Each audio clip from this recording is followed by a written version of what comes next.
actually pretty good.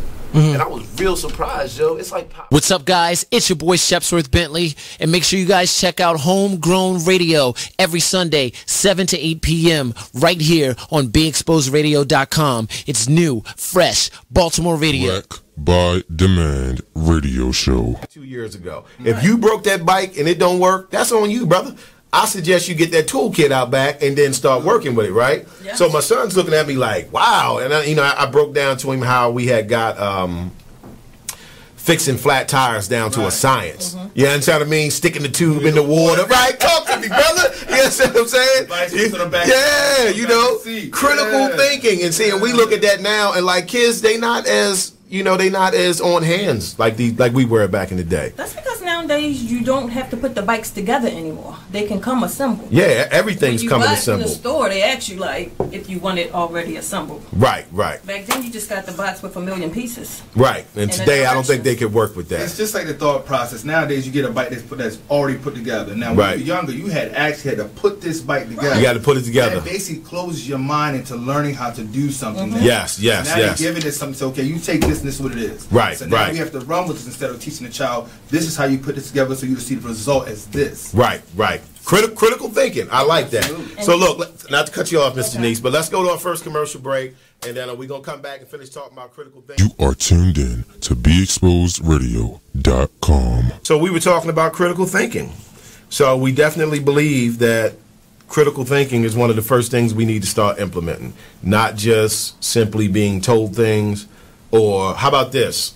You know, we tend to listen to people who get assigned certain positions. Right. You get what I'm saying? So when they have certain positions, we tend to think that it's truth attached to that because of their position, right? Right. Is that always the case, though? Absolutely not. Absolutely not. Absolutely not. It's probably one of the biggest reasons we should be doing some critical thinking. Yes, yes. I agree. I definitely... It's time for a flashback.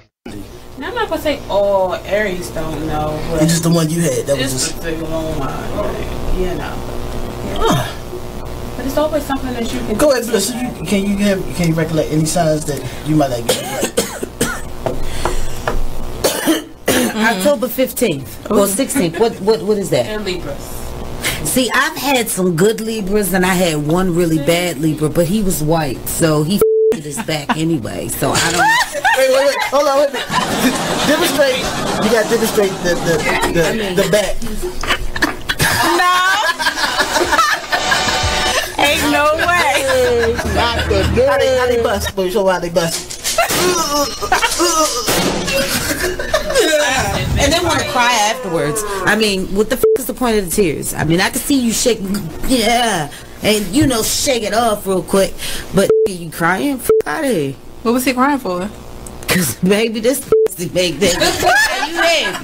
I got that good nasty bitch. The shade. Oh shit. McLean's Couch every Tuesday at 9 p.m. Only on BeExposedRadio.com. Exposed Radio. Let me do that. There's certain things for everybody. Yeah, like, you know what I mean? There's a time and a place for everything. Maybe if I'm sitting down reading a book and then I'm like, all right, cool, let me throw this Lupe on, get this real lyrical going on, and maybe I see a whole nother side of something. But if I'm sitting down with a bottle, I don't want to hear that. I don't want to hear it. Like, you might turn on the right Lupe song, you feel me? And because I'm drunk, I'm going to get lit for it. Right. But, yeah, for the most part. Nah. What's up, guys? It's your boy Shepsworth Bentley. And make sure you guys check out Homegrown Radio every Sunday, 7 to 8 p.m. right here on BeExposedRadio.com. It's new, fresh Baltimore radio. It is what it is. Radio show. All right, listen. All right, say situation. Cause I keep telling y'all, it's different situations in the child support thing. You can't just pinpoint one thing. You can't just say, "Oh, here did be. That's why you're on child support. Oh, he this. That's why you're on child support. Oh, she this. That's why she on child support." No, sometimes it could just go off of, "Oh, I just called him and asked him, can he pay for the pictures? He ain't want to pay for the pictures. I'm taking his ass downtown." Yup. Well, you got to know. Know who you dating. Hold up. You just like I just called her. I just called her and asked could she just get Junior some shoes. She couldn't even get him no church shoes. I'm taking her ass downtown. Now when you go downtown, you go down there and you get $500. Right. Now you mad because you getting $500, and now you really ain't getting no shoes for Junior or Lord CC because you getting $500 now. Right. Yeah, but you gotta remember if you. You are listening to BeExposedRadio.com.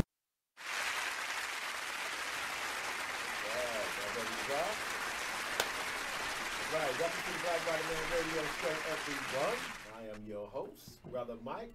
I'm here with my co-host, the lovely Ms.Janice. How you doing, Ms. Janice? Very well.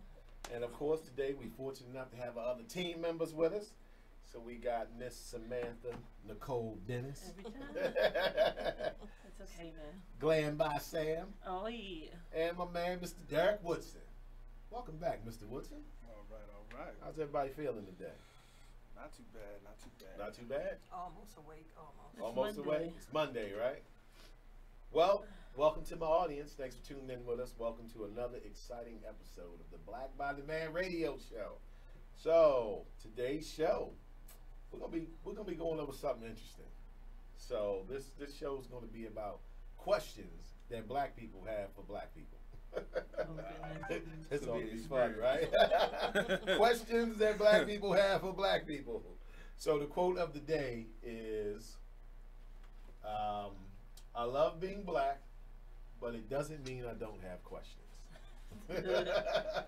That's the quote of the day. I love being black, but it doesn't mean I don't have questions. So yeah, so we're gonna go over some questions today that black people have for black people. Now, I actually saw a couple videos on this where people, was lining up their questions. Wow. Like this is almost an exciting topic. You tell black people, can you give me some questions that you have for black people? They'd be like, oh, hell yeah. Like, I'll start writing them down. So yeah, so I found between 20 and 30 different questions. So I picked out some of the ones that I thought were more common between all the different sources that I used. But before we get into it, again, I want to welcome you guys. And let's talk some current events. Anything exciting in current events? Anything going on? No? What about, I didn't look this one up, but I heard about it. So Golden State Warriors took the kids to the African American Museum in D.C. instead of going to the White House. Yeah, I seen that. Where my bell at? Yeah, because they had said back before they even won, that if Trump was president and they won, they're not going to the White House. So not only did they not go after they won, but they took them to the African American History Museum in D.C. Awesome. Good stuff. Yeah, I seen that. Yeah, that's a way of showing your view and how you feel without causing any harm to nobody. So, hey, we're not going there. We're gonna go somewhere else. So yeah, that was pretty cool. So big up to Golden State Warriors. Oh, so they took their own kids. They took all of their own kids. I don't know if it was their own kids or the kids who I think it had to do with kids who won the opportunity to go with them. Fans and stuff like that. Yeah. Awesome. Yeah, so they took them to the African American Museum. So yeah, that's still trying to go there. Yeah, right. I'm still trying to get tickets. It's nice. Yeah. I didn't get to enjoy it the way I wanted to because I was under the weather, but yeah, it was nice. It's dungeness. You know what I mean? Yeah, it's down in the basement. Mm-hmm. But you can see they put a little money into it. They threw a little change at it. They threw a little change at it. Here, throw them a little change, calm them down a little bit. Oh my! Let's make a museum of all the shit we used to do to them. Hey, but I digress. What else in current events? Anything? I feel like there was something, but I can't think of it now. Well, let me tell you something that's not a current event, but it was a current event for me, right? I watched Big Brother, right? I'm a Big Brother fan. I watched Big Brother, right? And I watched Survivor because I love taking lessons on how these people operate in their game of deception. For me, it's the Learning Channel. Okay? But on Big Brother, Omarosa is on there, right? Bruh, you have to watch it. It's not the Omarosa you think. Omarosa's on something different, bruh. I don't know if all this stuff that she's been doing throughout these years has been like an act to get her where she needs to be. But on Big Brother, she's straight pro-black. She wears an African dress. No, she does. Every day she's in there You just gotta check it out. You know what I mean? You gotta check it out. Omarosa. It's not the Omarosa that I was familiar with, but she basically is like, you have to understand the image that they gave y'all of me is the image they painted. It's called editing. You get what I'm saying? She was like, so, you know, people don't know who I am. And she's actually very pro-black, at least on Big Brother. You know, so if y'all get a chance, check that out. You know, just check out her behavior. And she's on there, like, going hard for us. You get what I mean? And, That's shocking. Yeah, it is. But, you know, but this is Omarosa, right? Yeah. So I think part of it is also she knows it's spiting other people. You get what I'm saying? Like, because she is in there, you know, black this, black that. You know what I mean? They eventually got her out, of course. Yeah. You know, but for the time that she was in there, like she held it down. I'm telling you, you got to check it out. I was impressed, and it gave me a different outlook. It had me thinking, like, wait a minute, maybe Omarosa, and this is just hypothetically, right? There are some people that can be so pro-black and so about their team, right, that they are willing to have an image of the exact opposite, right, in order for them to effectively get into where they need to get in, right, and then get in there and wreck shop. You get what I'm saying? And then meanwhile, we might be looking like, oh, she a sellout, you know what I mean, this and that, and you have no idea she could have been the double agent the whole time. Right. So my impression of her, of what I've seen on Big Brother, dog, she's a double agent. Yeah. She's a double agent, you know what I mean? Because I'm like, this ain't the Omarosa I expected to see. Man, she's on there giving them the blues. You know what I mean? Until they got her out of there, because you know, like both of those games, Survivor or Big Brother, they're games of deception, which is why we don't do well at it, because that's not the game we play. We're very direct people. You know what I mean? If somebody black wants to fire you, they want you to know they the ones who fired you. You know what I mean? No, send him in here. I want to speak to him. Right? So there ain't gonna be no confusion. I'm the one letting you go. And that's not how they operate. You know, if I'm the one who wants to fire you and I'm them, I'm gonna turn it to Yogi. Yogi gonna turn it over to Janice. Janice gonna turn it over to Samantha. Samantha gonna turn it over to Jason. Jason gonna be the one to take the heat. And then I'm gonna walk past the person and be like, "Oh, I heard what happened. Right? That's terrible. Here's your severance over here in the corner." So you know, like that's how they get down. You get what I'm saying? So Omarosa is like seasoned in this. Like she's been played this game of deception on a White House level. I mean, she's been playing that game for years. Right, right. On The Apprentice and all that stuff. Yeah. Oh, she was in there causing problems. Like, they had to put all their grievances aside to team up and get rid of Omarosa. Because Omarosa was a threat. And she was knocking them off one by one. And I mean, like I said, you got to check it out and just peep her game, her skill set, how she deals, you know what I mean, with them situations, the way she was talking to them. I was expecting her to... But nah, she came with something different. So peep that out. So I don't know, Omarosa. I got a new view on Omarosa after Big Brother. I mean, but if you think about it, like if you are pro-black, and she married to a black man, like, but you can't walk straight in, you know, with everything out there. You have to be kind of undercover, right? Unless you walk in there with an army, right? So it made me feel like her cover is so good that we bought into her being a sellout. You understand what I mean? She's playing the long term. Like, she's been doing that since back when she was on The Apprentice. Because the reality is this, right? Like, what black person wouldn't play that game and act like they about Trump in order to get up in where she got into?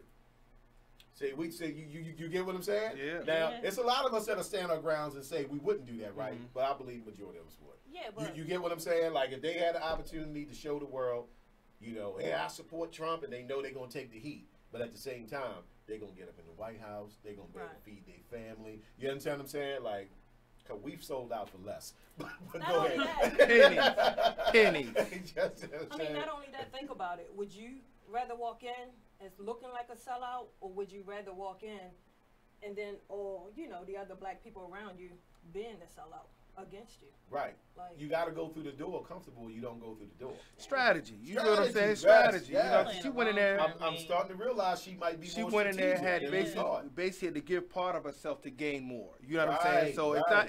It's we look at it. Oh, she did this. She did that. But see, now as the political game, who's winning? Let me tell you, y'all just got to peep it out.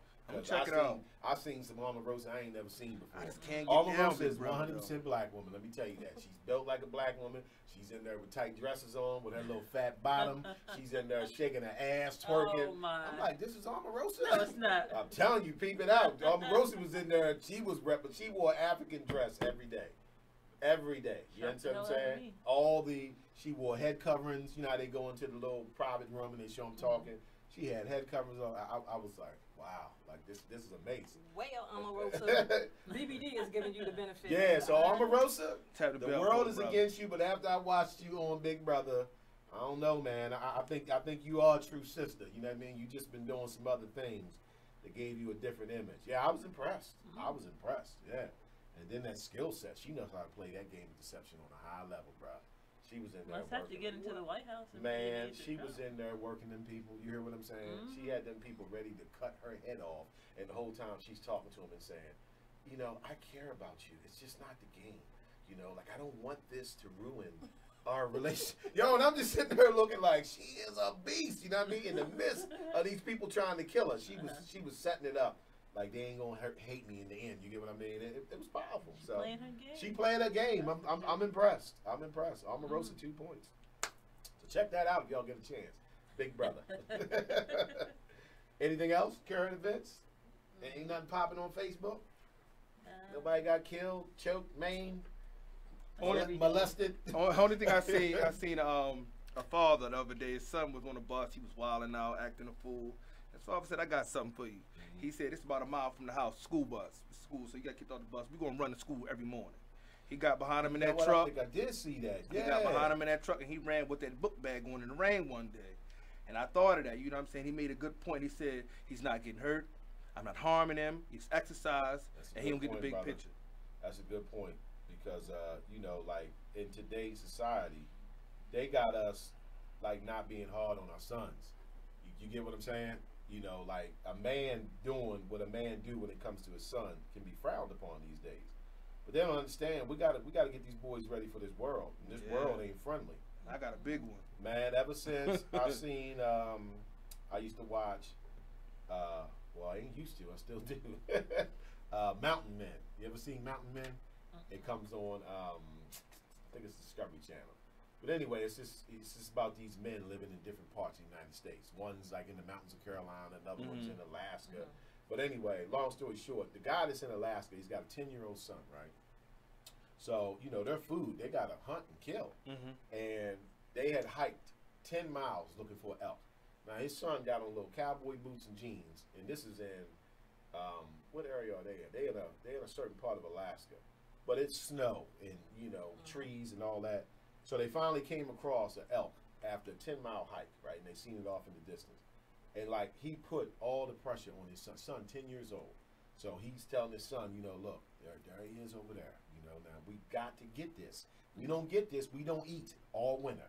You know, you got to get this shot. Now, keep in mind, the father could just took the shot. You know what I mean? He could have took the shot, but he's showing his son how to survive. So he put all the pressure of the kill on a 10-year-old kid with a little 20-gauge shotgun.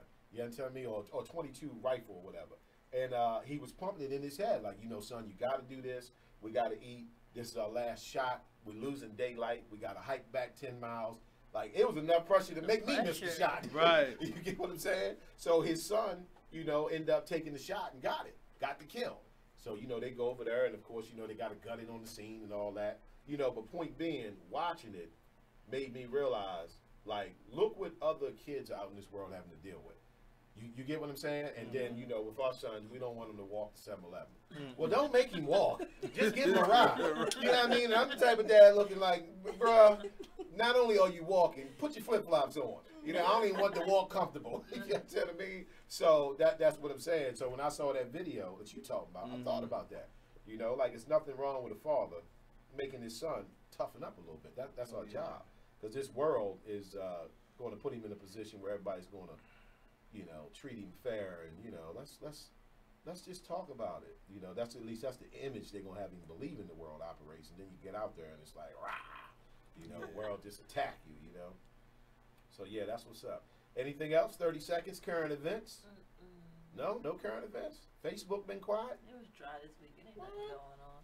Oh, the video that the brother put up, Ike put up about the one white boy where he made song about the different things dealing with Trump and different. Oh yeah, I seen that. Yeah, that was powerful. Yes, it was. Yes, it was. Yes, it was. Let's take a first break. So stay with us, everybody. We'll be back. Black by the Man Radio Show. Today we are doing questions Black people have for Black people. Should be exciting. Stay tuned.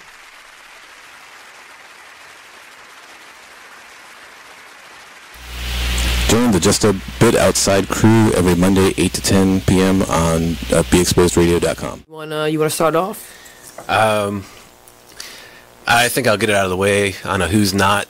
Okay, do it. The Orioles.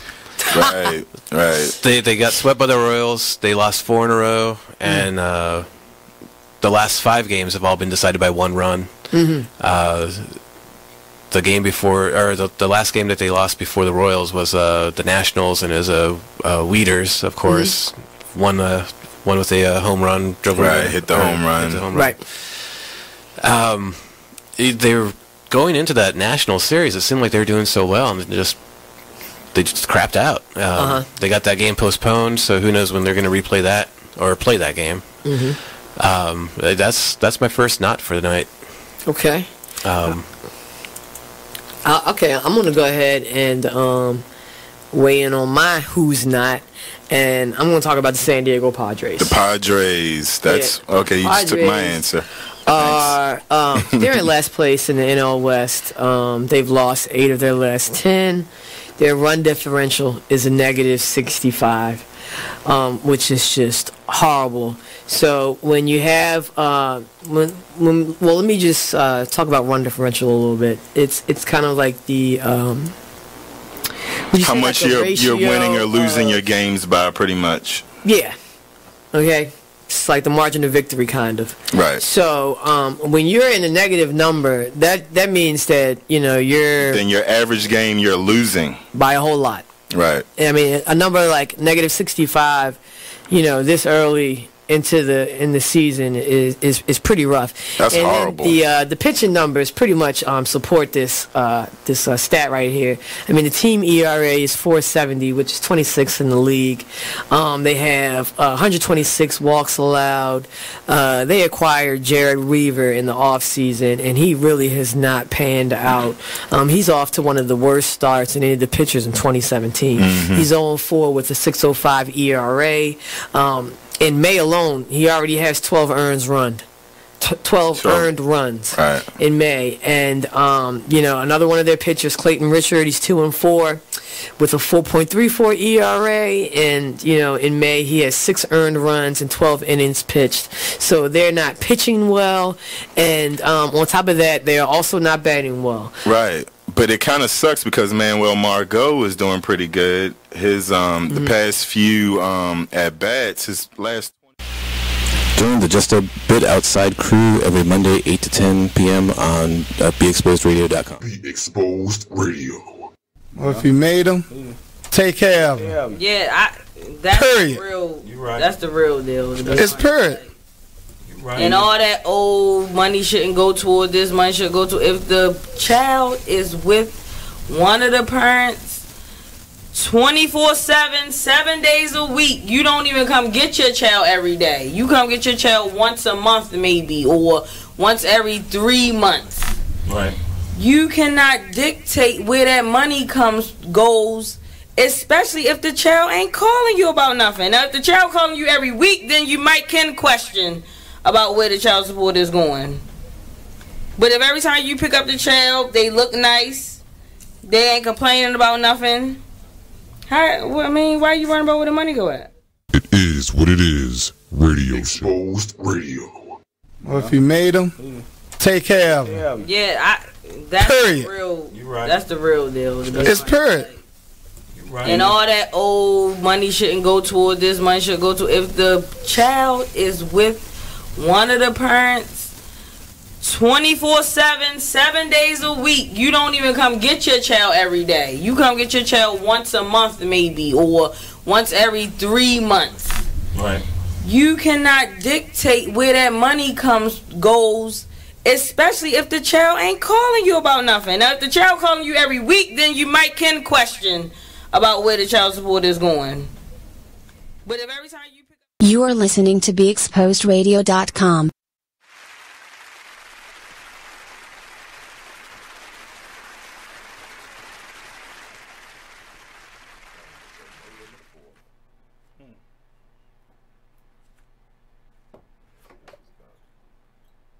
All right, welcome back, everybody, to the Black Bottom Man Radio Show. I'm your host, Brother Mike, along with my guests. and my co-host, the lovely Ms.Janice. Mr. Derek Woodson, and Samantha, Nykole Dennis. All right, so today's show, we're going to be talking about questions that black people have for black people. And we've gotten these questions from a few articles and a few videos where people are discussing the questions they have for black people, so this should be interesting. For the audience, please feel free to participate. Text in with us today. You can call in with your comments at 410-702-5657. That's 410-702-5657. Call into the BBD radio show and talk to us. All right, questions black people have for black people. Y'all ready? Yeah, we're ready. Ready to do this? All right, question number 1. Why do black people think that well-off black people don't know what it's like to be black? Wow. Well, great way to start off. Right? I don't know. I'll read that again. Why do black people think that well-off black people do not know what it's like to be black? Because they haven't had to struggle. Okay, so black is associated with struggle. Yes. Okay, I'll take that. What else? Why do we think that they don't know what it's like to be black? Read that one more time. Why do black people think that well-off black people don't know what it's like to be black?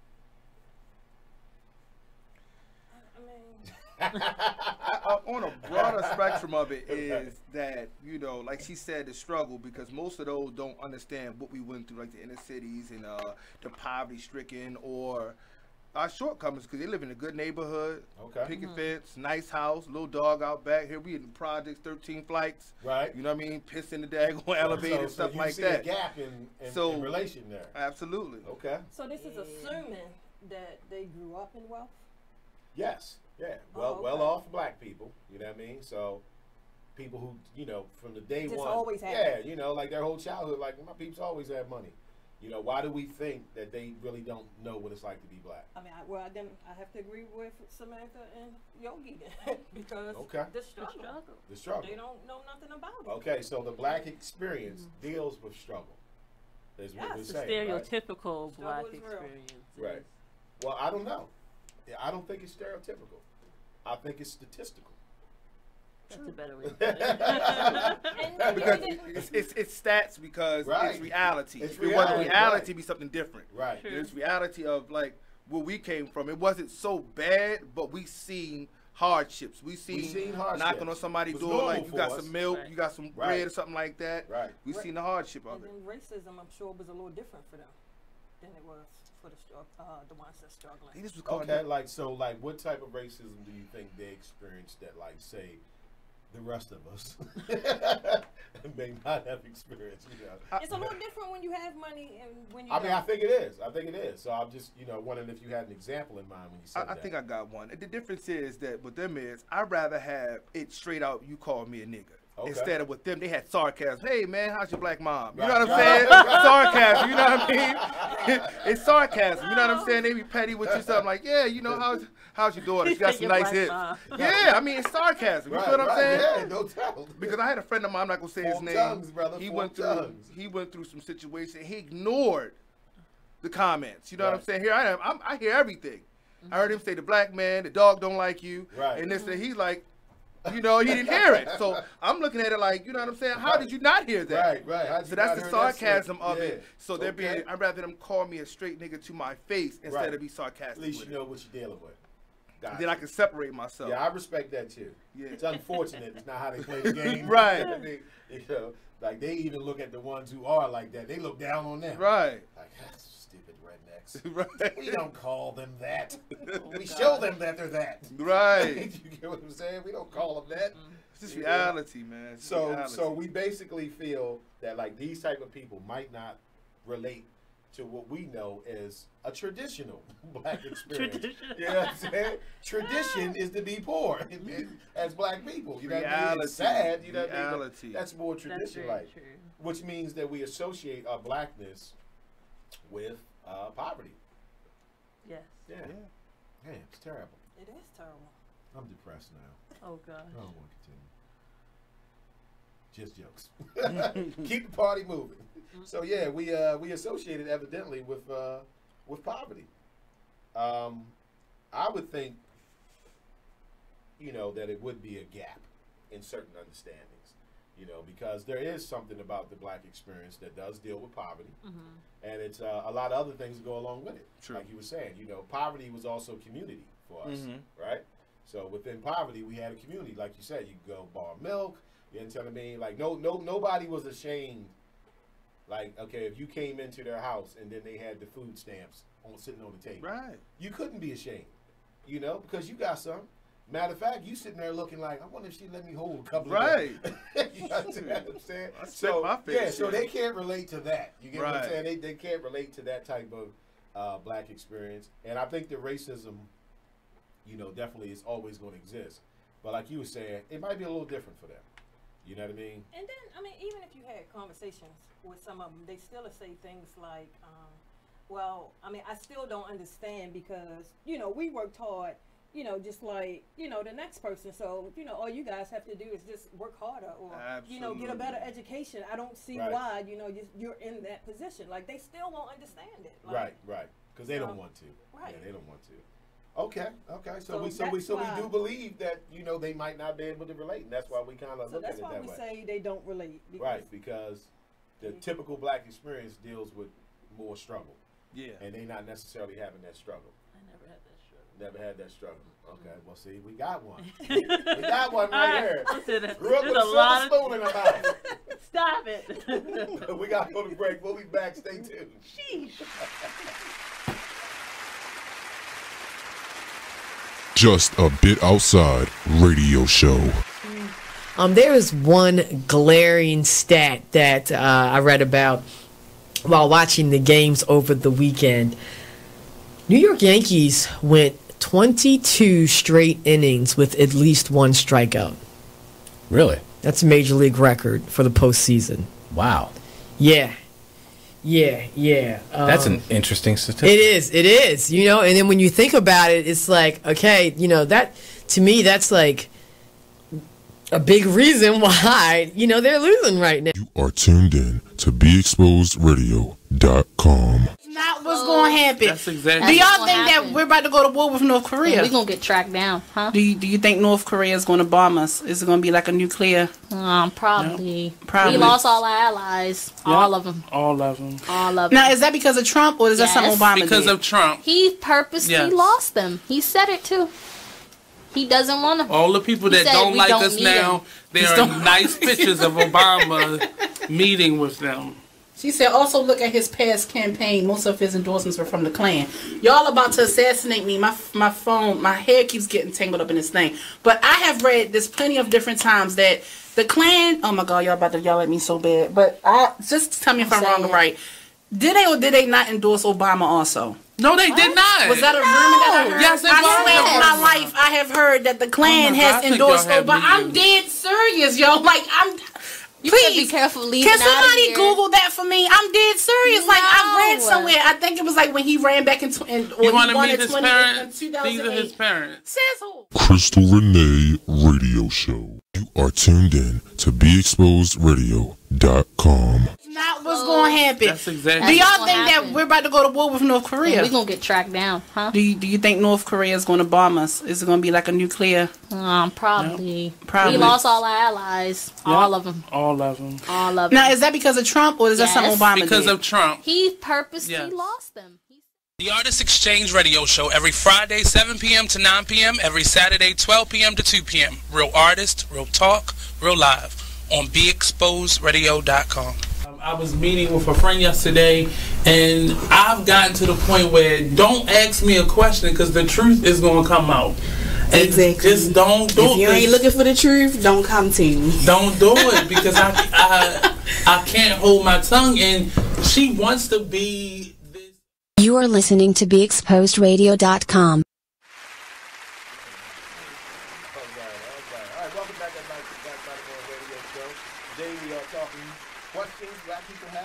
People. The quote of the day is, I love being black, but it doesn't mean I don't have questions. So we've been going over why black people think that well-off black people don't know what it's like to be black. So let's read a couple comments from our last guest, Miss Felicia Roach. Big up, Felicia. What's going on? So let's read her comments. She says, being black is a special club. I've had to show I'm black papers on many occasions. I think it's less to do with, let me scroll down here. I think it's less to do with money and more about what you've been through. Do you know the black experience? Black is a culture experience, not a skin color. Okay. So she's kind of pointing out what we were saying. So we don't think that these black people will come up with certain amounts of money or having that cultural black experience that we have. True. You know, they're not going to know how to run a Boston with you in spades. they didn't get that culture part out, right? Bridge and all that other stuff. Right, yeah. They're like, spades? What is spades? I just learned how to play spades. Oh, boy. Like I said, we got one over here. We got one. Listen. First time I seen in Boston, I was 11. I'm trying to tell you. It was exciting, wasn't it? You know, I seen it in the hand. They like, Ms.Janice for the village. She got 13 books by herself. Like, wow.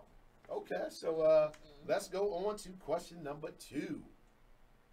Why do we discriminate against each other? Light skin versus dark skin. Ah, the battle of the 80s. The battle. Why do we discriminate? Light skin versus dark skin. I think it comes from the slavery times when you had the field hands and from the housemaids and the house servants. I definitely believe that. Because they were looked at as different from us. We were all, you know, like they said, the bigger black man was called a buck, in other words. So he was in the field from sun up to sundown. So where you had them in there, they ate good food, they had good clothing, they had, you know what I'm saying, everything that he needed at their disposal. Right. Here it is, we hungry, we had the chitlins, pig feet, ears and stuff. They eating cakes and drinking fresh water. So that's where the divide and conquer came in. That's where the beef started, I think. Okay, all right. Anybody else? Light skin versus dark skin. I agree. I think it definitely was put in place by white supremacy.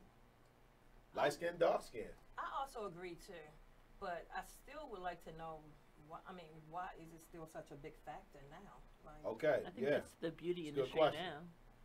So we know it was put in place by others, but I like her question. Why does it still exist? You know, with all this consciousness we got going on today, you know what I mean? Like, why does this still exist? Because black was always promoted as ugly. True. Always. True. And the lighter, fair-skinned person was always of not say a white texture, but always looked as a better glow, in other words. Right. So therefore, the darker skinned person, oh yeah, he's ugly, he's black, and he made fun of. With a fair skinned person, like, because most of them are interracial children. Right. Green eyes, pretty hair, fair skin. And here this brother over here, he got nappy head, black as night, you know what I'm saying? So and they like, he's not the standard. He's right. I know it all too well. Because even when they was casting the stars for the Black Panther, I saw one young lady said, you know, she had to take herself out of the running, you know, because she wanted, you know, it to go to a darker skin, you know, actress or something. So she took herself out the running because, you know, she was more of a lighter skin. Like, I don't even know, like, why that had to be mentioned. It was made news, everything like it's still going on. It's still such a I heard that there were black people who complained that there weren't enough light-skinned people in the movie. That's crazy. That is crazy. Because, like, first of all, if you're doing a movie that's supposed to be a depiction of Africa, you really can't use light-skinned people. I'm sorry. Like, nobody thinks of Africa, envisions light-skinned people. I'm just saying as far as media. You know what I mean? Like, if I say the word to any black person, Africa, dark skin, light skin, nobody says, light skin? No, I don't think so. You know what I mean? And I don't have a problem with them showing different shades. But I'm saying if you're doing an African theme, it would make sense that you would go with darker skin. But see, my problem with that is, again, black people and our weak thinking. When they made these movies about Moses and all these other people, where these individual white men were playing, and not one person complained. True. Not one person. True. Shouldn't have been a complaint at all. Right. You know what I'm saying? So therefore, when you see a person of a different color play this individual person that was known to be black, known to be of color, no one says anything. But now in Black Panther, a black movie, you're upset because you're beige, she's black, and she looks more of a culture of Africa. You're upset. So let me ask this question. So being that you did have light-skinned black people who complained about that, right? Is that proof that the light-skinned thing still makes people feel like they have a certain privilege? Because they're basically saying, why are we not in there? Like, how y'all making a movie without the light-skinned team, light-skinned in here? You get what I'm saying? It's almost proof that this still exists. School days. Right, right. School days? It shouldn't. But black people actually were complaining that they didn't have enough. And see, and I feel like that's a learned behavior. You know, like that's what white people do. That's what they did about the movie. You know, that's what they did about Luke Cage. What's that other movie? The Gods of Egypt. It was a whole white That's cast. what I'm talking about. That's what I'm talking about. Yeah, it ain't right. nothing. Right, right. Great movie. So a lot of black people tend to rise to the occasion to go against something when it deals with other black people. Right. Crab pot. Right. And but when it's white people who do it, it's like, say oh, nothing. well, that's how They they get are. nothing. Right? Nobody, you know what I mean? Nobody puts up no fight or nothing. So crazy. So so what's the deal? Light skin versus dark skin. Do we think this still exists? Of course. Yes. Yeah. Of course. So being that we in a age of consciousness now, this is now just ignorance, right? Yeah. Can we just say this is ignorance now? Yeah. Absolutely. You know what I mean? Instead of appreciating the different shades that we come in. So this is just ignorance that we just need to get away from. But like for me, for example, my son is red, and you know my first thinking is I got to teach him how to fight. That's my first mental because I know they're gonna pick on him because his eyes change with the weather. Right. He's real light. You know what I'm saying? And the first thing they're gonna do, oh, this pretty little. You know what I'm saying? Right. That's the first thing that came to mind, and it was sad. It was sad, but it's just the truth. The truth of it, though. That is. That is definitely the truth. But yeah, he's a big boy, y'all. So y'all better watch out. He's a big boy. I definitely think that the slave masters implemented this a long time ago. You know, when they gave lighter skinned, you know, black people certain privileges. So that made them start feeling that they were better, right? Then you mix that all the way in through, you know, Jim Crow laws and television. Like television just started showing dark-skinned news anchors like in the past 10, 15 years. Yeah. You know, big up Gigi on WJZ. I remember the first time I seen Gigi, I was like, is this a mistake? Right. You know, WJZ got a dark-skinned anchor? Like, you know, like, wow, you know, because that used to didn't exist. So every time you watch television, whether it was advertisement or a television show, the representation of a black person was always a light-skinned black person. So I think all of that played a part in keeping that stigma, that anxiety between us, like, you know, this person thinks you're better, you know, because they're light-skinned or whatever. But we need to get over it, you know, because black is beautiful all the way around. You know what I mean? All shades. Do you think we ever will?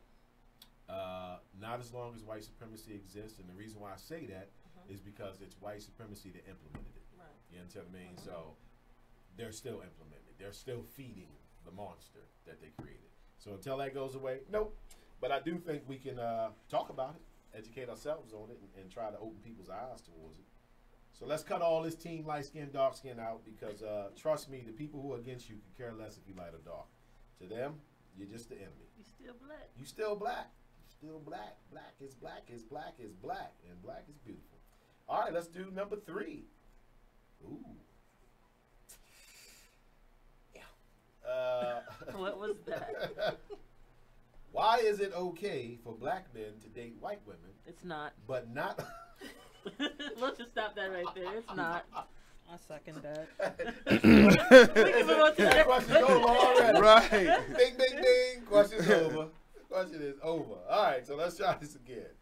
Black Body Man Radio Show, Brother Mike, take 2. All right. So, why is it okay for black men to date white women, but not okay for black women to date white men? I'm going to let the ladies go at this first. Yogi, we just going to keep quiet for a second. Unless I shut up soon as she said it. So, there you go, ladies. Why is it okay for black men to date white women, but not okay It's not, and for it's black not. men? Okay, okay. That's just my personal feeling. Right. Don't anybody take it the wrong way. I'm just speaking from my own personal opinion. It's the internet. They specialize in taking it the wrong way. I guess. So, but that's your view. Yeah. I mean, that's your view. Ms.Janice, any take on this? I mean, don't take it the wrong way, but I mean, I just can't remember. Black men just haven't been defending black women since forever. That's correct. And they've been bailing out on us since forever. That's your answer to that? No. I don't think they should date them. Okay. For many reasons. Okay, so for many reasons without... Hold up, because I got to think of how to not get myself in trouble with this. The politically correct answer. This is a live show. I'm going all the way in, y'all. I'm going all the way in. The question is, why is it okay for black men to date white women, but not okay for black women to date white men? Samantha said it's not okay. It's definitely not okay. Okay. It's definitely Especially coming for a black man, not coming okay. from a black woman. I feel like, why would you go out of, like, your mom is a black woman. True. So what makes you so, like, against that to go and date a white woman? That's just for the men part. And then for a black woman to date a white man, that's just, like, that's crazy. Okay, so it's only not that, okay. when you even when you date a white woman, like, just, I don't know, everything about the black man just changes. I mean, you just a sellout. Woo. Okay. That was deep. That was deep. Okay, you a sellout if you do it. That's what they saying. You are definitely okay. a sellout. She fought for that answer too. She was trying to. She diddled through. Yeah. I let her take her time. Right. You know what I mean? So she diddled through that. Was like, man, look, cut and dry. This is what it is.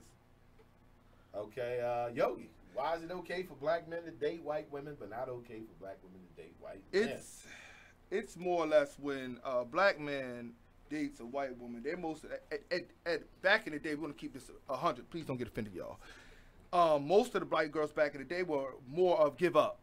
Where the sister was like, you got to take your time. Okay. You know what I'm saying? So that's why most of us went into that realm and dealing with these women because how easy it was. I'm just keeping it 100. And then with the sisters, we had to take our time. Right.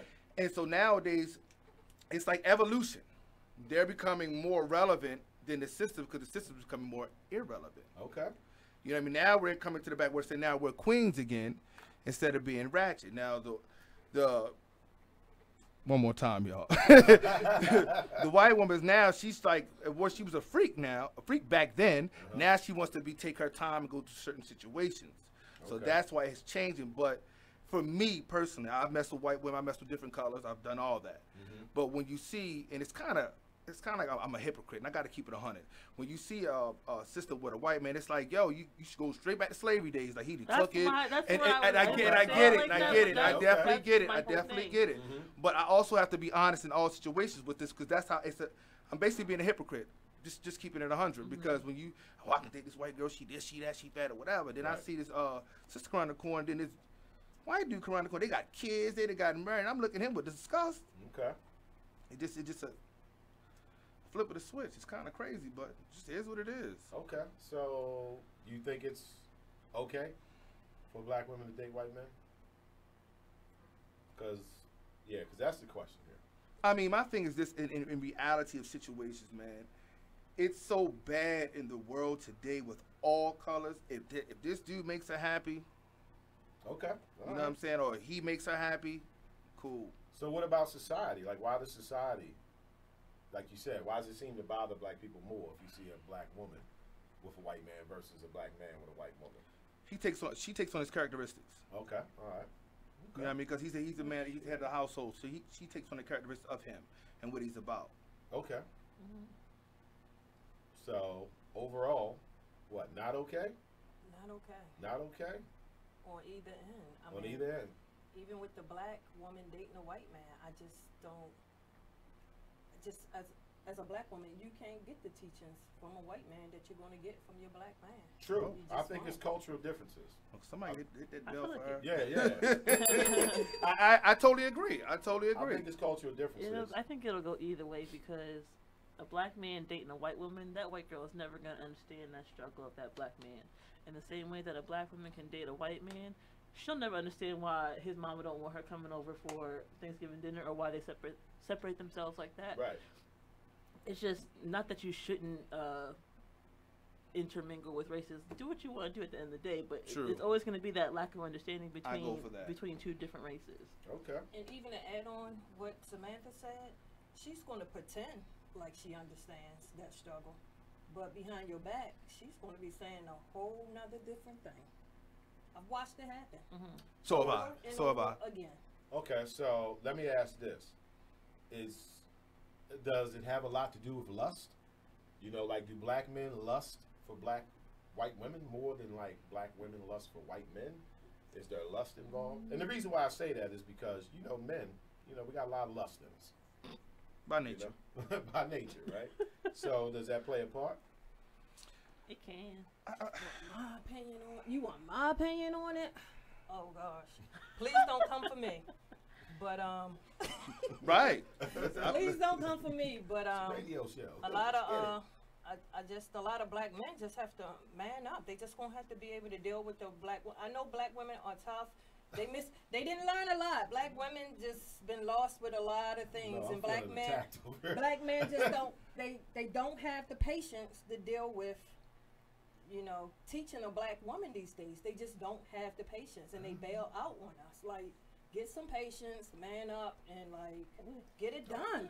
Get it done. She's on fire today. I'm not sure if it's relevant to the question, but I get what you say. I just don't think they should be going and date the white woman. I think they should just be working harder, to, understand the black woman and stay dating the black woman. On my way here, there was a post on Facebook, and it was 30 top influential men in the entertainment industry, and they were taking pictures with their wives, and all of them were white. Okay, all right. So take that how you want to, but I definitely think that amongst the black community, it does have a different impact.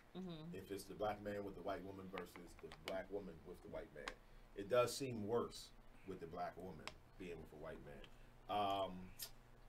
Me personally, I don't condone any of this, but I'm a realist. I know it happens. I know people love each other, so forth and so on. But with black men, of course, I'm biased because I'm a man, right? So I know the lust that men have in them. You know what I mean? A man could care less what color she was. If he saw something that looked good in them clothes, you understand me? He's going to tend to go for it. Now, when you go back to the slave days, the white mistress was going into the barns and raping the black slaves. Of course, she kept them tied up, so they couldn't really do nothing, until she felt comfortable enough to let him actually do what she wanted him to do. So with the black woman with the white man, he's never shown her that respect, even though, he didn't have her tied up. But she was raped is what I'm getting at, So I'll finish that, but let's go to break, and then I'm going to give you my take on this question. So stay with us, Black by the Man Radio Show.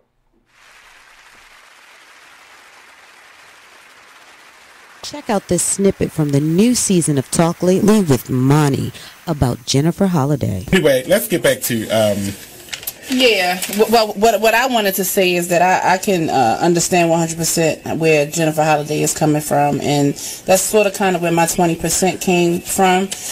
When I basically came out and said who I voted for, I received a lot of backlash. Even on my own talk show, which comes on every Monday from 5 to 7 p.m., I was called a coon.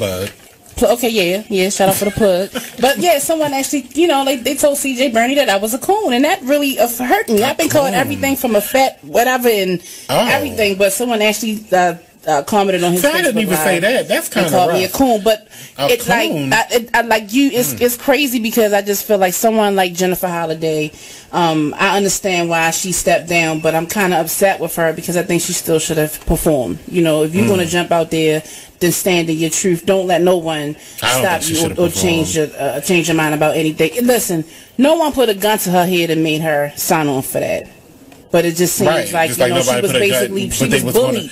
But see, the thing about it is they will put a gun to her head to not do it. I don't think so. Well, that's what the threat says. You got to say it's why it's called a threat. You don't know the hypotheticals in there that could happen to you. Why do you think she's not a well-known singer, so she's not going around with security? As soon as she goes to get her tracks at the mall, right? Pow! Right, but at the same time, now we got a whole bunch of dead cats. Yeah, but like what she said in the footage, today on The View was basically it's not white people who was threatening her. It was us who was threatening her. Right. Where do you think she live? I think she live in Atlanta. Exactly. They gonna get her at the Ku Klux Klan mall and drag her by her hair. Her hair made a cat. She got the new weave. I don't have Jennifer Holliday money, honey. I don't know what it might be because it's. I don't got Jennifer Holliday money, but me personally, I feel as though, like I said, once I kind of came out, and even being on this show, because I'm pretty sure the headline says Trump supporter, I'm putting a lot of myself out there. You know what I'm saying? So I get it. Every Tuesday at 7 p.m. only on BeExposedRadio.com. You are listening to BeExposedRadio.com. back on Mr. Woodson. Okay, so welcome back to Black Bottom Man Radio Show. Again, we're going over questions black people have for black people. So the question was, why is it okay for black men to date white women, but not okay for black women to date white men? Okay, like I said, my take is I really don't condone either one, but it does seem worse to me when a black woman is with a white man simply because of the history of the white man and the black woman. The black woman has always only been his bed wench. That's it. She used her body to take care of making sure her husband didn't get raped no more and that her son didn't get killed and raped. So he's never given her that level of respect. And when you enter a society of white supremacy, he is supreme over you. And you're not going to understand that until he gets mad at you and then calls you out your name. Then you're going to realize that you're really just his bed wench. And just overall, I just feel like the black woman is a queen. She's the mother of the earth. And I don't feel that the slave masters have any right to put their hands on one of our queens. Now, of course, our queens disagree. They love having his hands on them. But that's just my take on it. And that's why it looks worse to me. Because she was a victim of him for so long. Why would you now volunteer to be a victim of him just because it's Dave and he's cool and he likes me, so forth and so on? You know, that's just my take on it. You know, like, he's not worthy of putting his hands on our black queen. Your hands are not worthy of touching the melanated skin of a black woman. That's just how I feel about it. You know, and it just is what it is. You know, but you know, she's only been regarded as a witch. He will never respect her the way that we will. You know, now I'm not saying she doesn't have to find the right black man to respect her, but you never gonna get no white man to respect you. You only gonna think that he respects you, but you wait till the shit hits the fan. You are in a situation where you're gonna lose, no matter what happens, no matter what gets involved, whether it's the police, court systems, or other family members. You are going to lose because you're in a system of white supremacy and you are with someone who is supreme to you in this system. That's just what it is. You need to be with your equal. In this system, a white person is not your equal. You can think that they are, but they're not. Go to court with them. You'll find out. Y'all ain't equal. You know, I done messed some tough cookies in my time. Yeah. I done messed some tough cookies. Yeah. You're not equal, bro. You're not equal. This society will never let you be equal to a white person. Well, this society nowadays, everything is love. From homosexuality to different religions to interracial deities, everything is love. So nowadays, most of us are blinded by just love. You know what I mean? But reality, like he said, and I have to be a realist on this, and I have to understand what he means. That when it hits the fan, then you will know who is who and what is what. Right. And I've been there before in certain instances, and I didn't like it, but right. Yeah, I think it is worse when I see a black queen with a white man, because all I see is disrespect on many levels. Even though for her it may be, oh, he treats me great. Yeah, for now. Yeah, I remember for now. A black elder woman telling me before, like, a white man and a black woman can rule the world. Right. And I just looked at her like, no, that's damn sure not true. Okay. That's the problem with society nowadays anyway, because it's like the black woman has been put down as ratchet, disrespectful, hard to deal with, or they may have you. The black man been put down as a woman beater, drug dealer, thug, you know what I'm saying? So we are so far removed of who we are as a people that we don't get the benefit of that, because the sisters run into the white man because of how we're being portrayed, vice versa. So I understand that he's the one portraying us that way. Yeah. You're running to the person who's making us be in these situations. The design. Right. You're going to the designer and saying, I'm going to live better because I'm going to go with the designer. You know, so good luck with that. When they chop you up and eat you in the basement. Oh my you know what I'm saying? Good luck with that. You don't know what you're dealing with. I'm trying to tell you. You better watch the dudes. So anyway, so to me, it has a different effect on me. Right. You know, I guess I'm just used to men just being lustful. I know dudes get with anything. You know what I mean? Right. But you know, I guess my view of a black woman is of a higher respect. And you that's get what true. I'm saying? I don't. When a black man does something, I'm not really that surprised. You get what I'm saying? Because of the situation we're in and things we deal with. But the black woman, I just see her as being on a higher pedestal. Like, I don't see a white man being on her level. You know? Even, no matter what her financial situation is or any of that. So why can't y'all hold yourselves to that higher standard? Well, we just won't. You know what I mean? Like, I don't know. I don't have an answer for that. All I can think of is lust. That's all I can think of. I don't know. I don't know. But it has to be taught, too. See, you know, our education doesn't come from us. So you're in a system that teaches you, oh, no, it's fine. You know, y'all go ahead and mingle with whoever you want. You know, so it's not being taught because the system, even though they're teaching theirs, but they don't want you teaching yours that. You get what I'm saying? You teach yours that. Even black people get mad at you. Why would you teach your child that?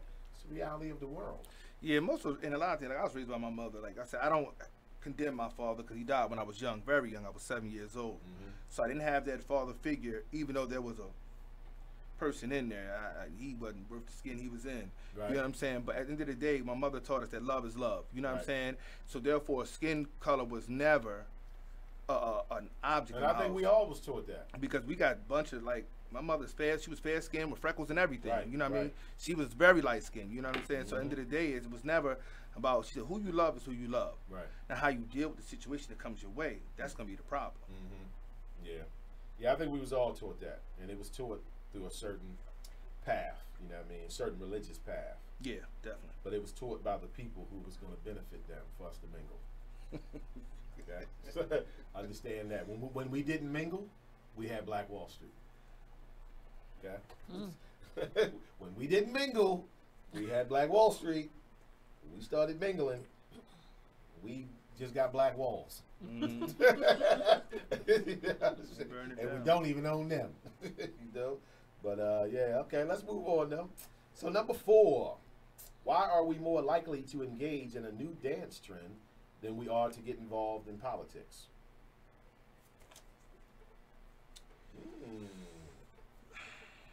It goes back to the design again, and most of those dances, if you really look into them, there are a lot of ritual dances from the yeah, culturally. Yeah, there are a lot of ritual dances, and if you pay attention, there are a lot of satanic dances, and people don't pay attention. I was looking up on the internet one day, and most of those dances are very crazy, and they don't understand the concept of it. Sure, yeah, that's the whole thing behind it. Okay, so that's the question on the floor. We up on another break, but why are we more likely to engage in a new dance trend than we are to get involved in politics? So stay with us. We got another commercial break. Black Body Man Radio Show. Questions black people have for black people. Stay tuned. Be Exposed Radio. And more money. Let them know, like, you're gonna get a hit if you do some rap stuff. You know what I mean? Right. Now, appropriation, like, they be getting that money.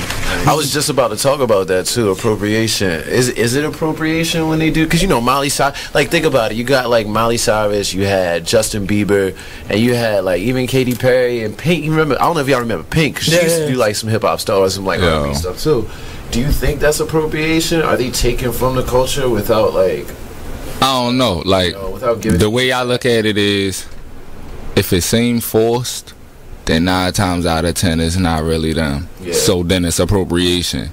You feel me? But if I hear sincerity and the genuineness in what you're doing, and if they decide to label it hip hop, and your skin ain't the typical hip hop skin, you feel me?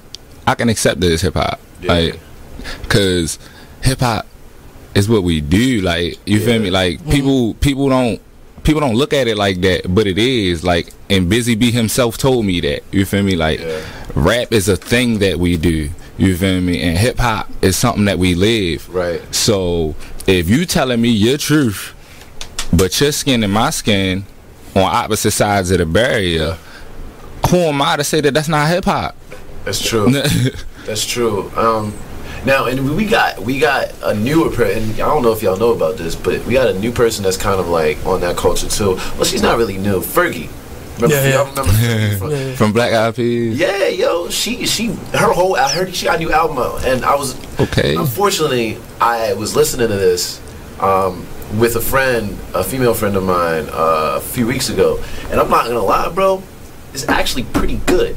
And I was real surprised, yo. It's like pop. What's up, guys? It's your boy Shepsworth Bentley, and make sure you guys check out Homegrown Radio every Sunday, 7 to 8 p.m. right here on BeExposedRadio.com. It's new, fresh Baltimore radio. Is what it is. Radio show.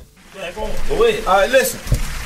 All right, say situation. Cause I keep telling y'all, it's different situations in the child support thing. You can't just pinpoint one thing. You can't just say, oh, here did be. That's why you're on child support. Oh, he this. That's why you're on child support. Oh, she this. That's why she on child support. No. Sometimes it could just go off of, oh, I just called him and asked him, can he pay for the pictures? He ain't want to pay for the pictures. I'm taking his ass downtown. Yup. Well, you got to know. Know who you dating. Hold up. You just like I just called her and asked could she just get Junior some shoes. She couldn't even get him no church shoes. I'm taking her ass downtown. Now when you go downtown, you go down there and you get $500.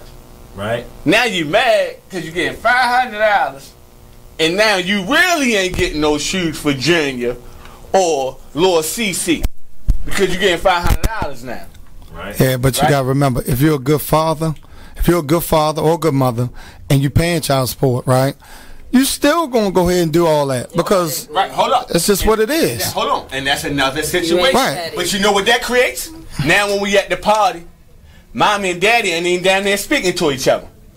Cause daddy done paid for the party and he done came out of pocket this month with $600. Right, that's your child. Be mad. Listen. He shouldn't be mad, but he also has another child with his wife. That's on him. Okay, go ahead. He got another child with his wife. Okay. Right. And you're taking away from him. And they taking away from Well, he should have kept it in his pants. Exactly. Should have kept it in his pants. Stop complaining. Stop complaining. Stop complaining. You on some whole, he on some whole other shit. You are listening to BeExposedRadio.com. All right, we are back. Black Bottom Man Radio Show. So we on question number 4, right? So number 4 is, why are we more likely to engage in a new dance trend than we are to get involved in politics? Talk to me. Why are we more likely to engage in that?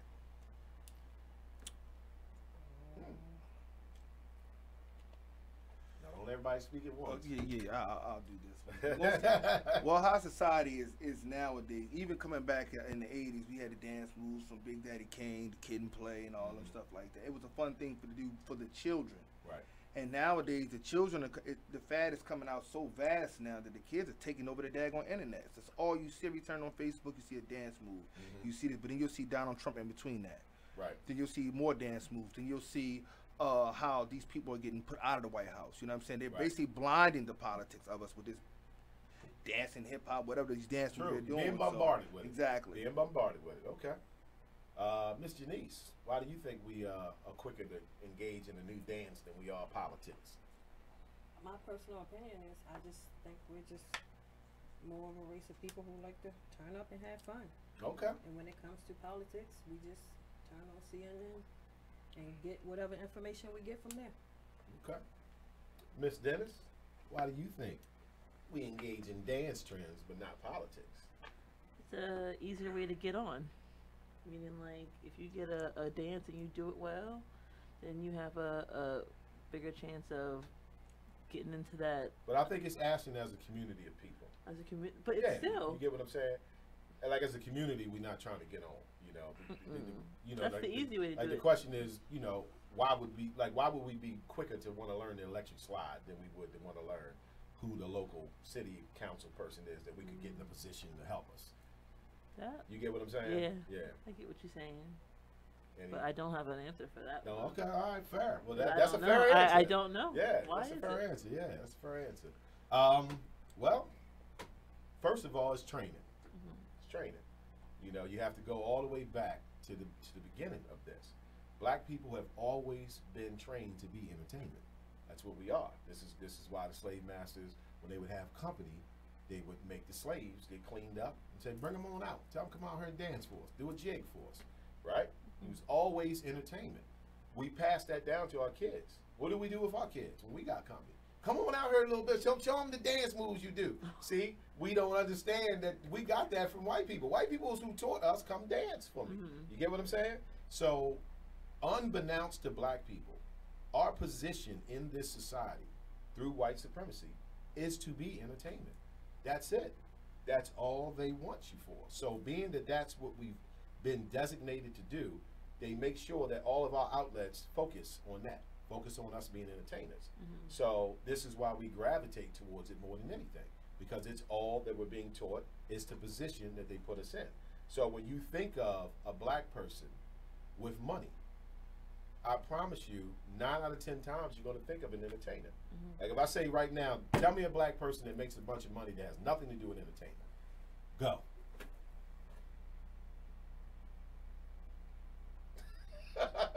Wait a minute, I'm thinking. See? I got nothing. Right, nothing. But if I say entertainment, the list goes on. Oprah, LeBron, Denzel. Mike, Denzel. It's all entertainment. This is the position they designated us for in this society, and we don't know it. So it's up to us to figure this out. That's what we was talking about earlier, learning the rules, what's going on. That way you can navigate through it a little bit better, right? So it's been our assigned position. So because it's our assigned position, that's what they make sure that we stay focused on. That's what we make sure we stay pumped on. And it's been a master plan. You know, like you can talk to the average black couple who got kids. What are you getting your kids into? I promise you, it'll be a form of entertainment. So we literally are on autopilot when it comes to entertainment. So that's what we've been designated as in this society.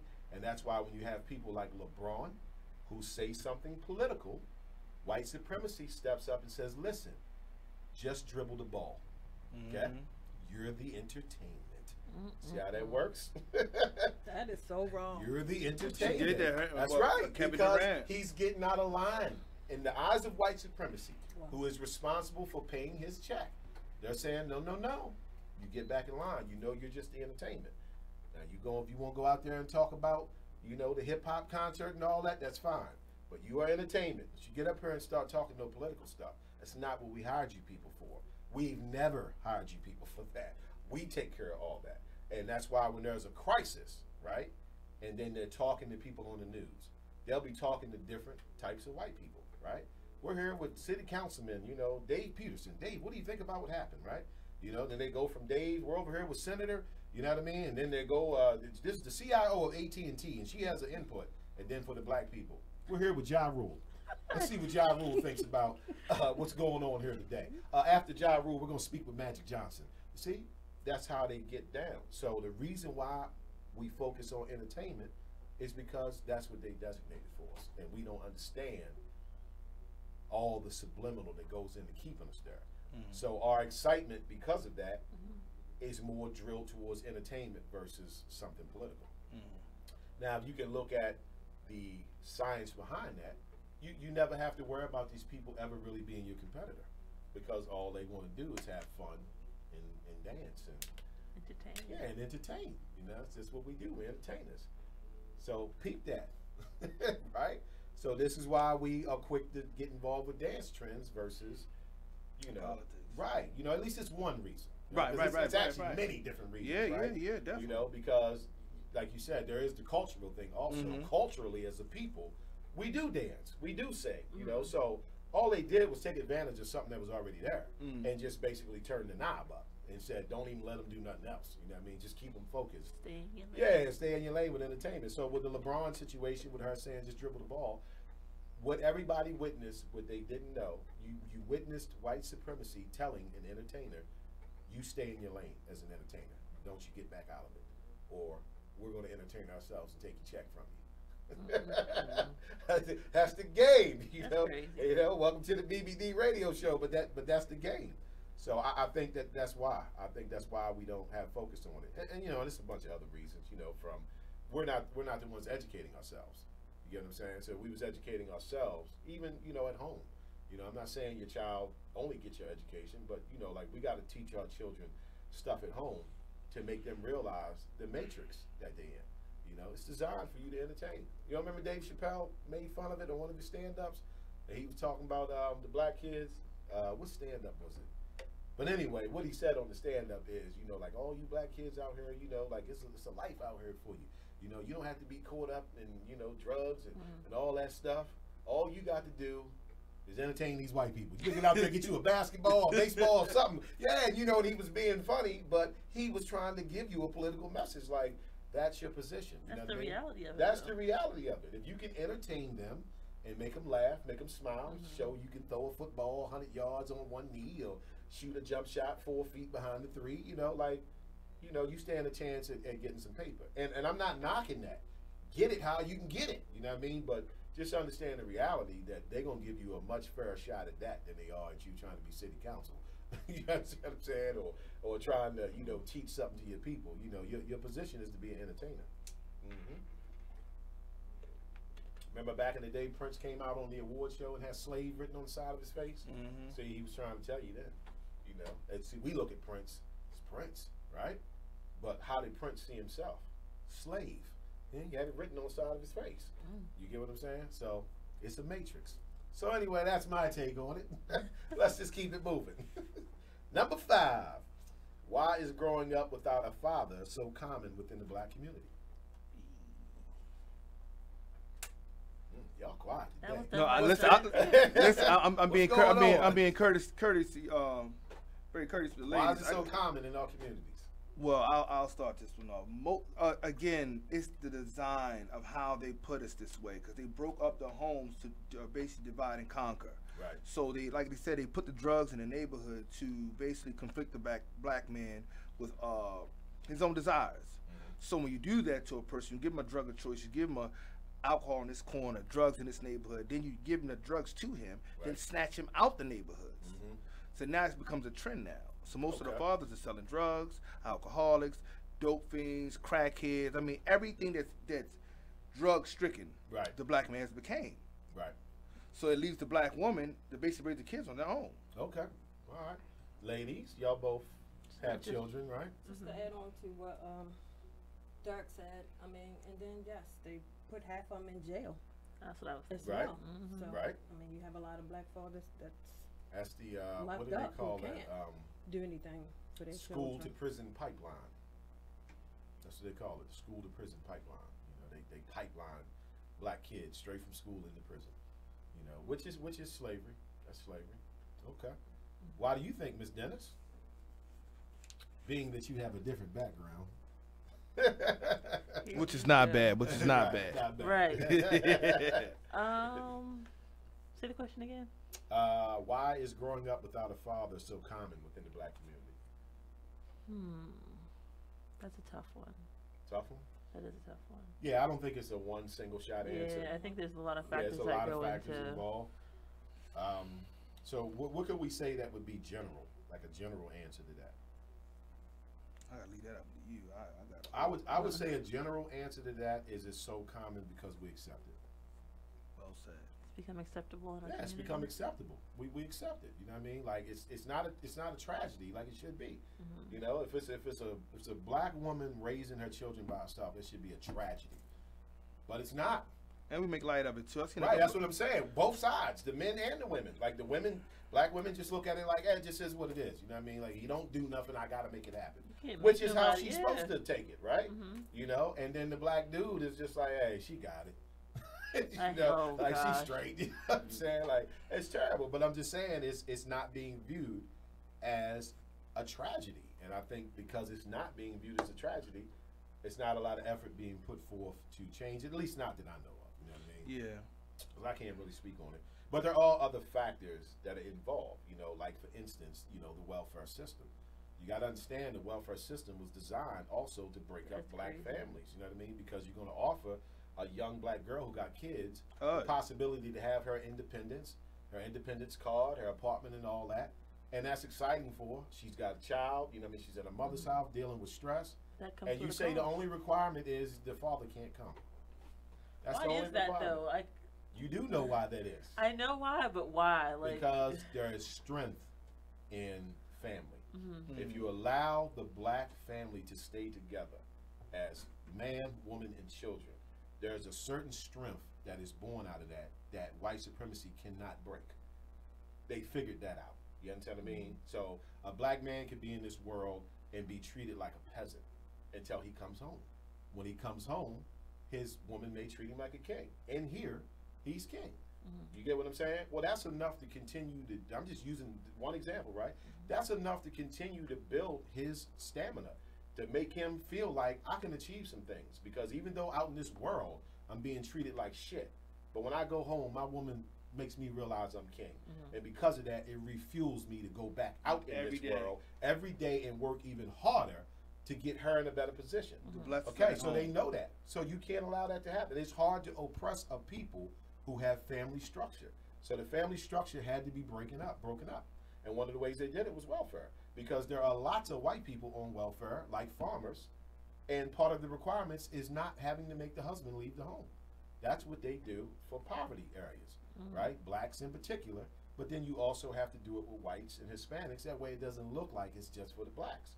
But it doesn't mean it wasn't designed just for the blacks. It just means we have to have some collateral damage to prevent people from saying this is just so flat out racist. You know, so it's a system designed to break up black families. And you can understand the young lady's position when she hasn't been educated any differently. She sees an opportunity. She's going to take it. Right. Not knowing or understanding what that opportunity is really going to do. And then also, the icing on the cake is he's now saying, oh, and by the way, since you've taken that, I'm also going to put him in my system now with child support. And when he doesn't pay it, I'm going to lock his ass up. And I'll designate how much he needs to pay every month. Don't you worry about that. We'll work all those numbers out.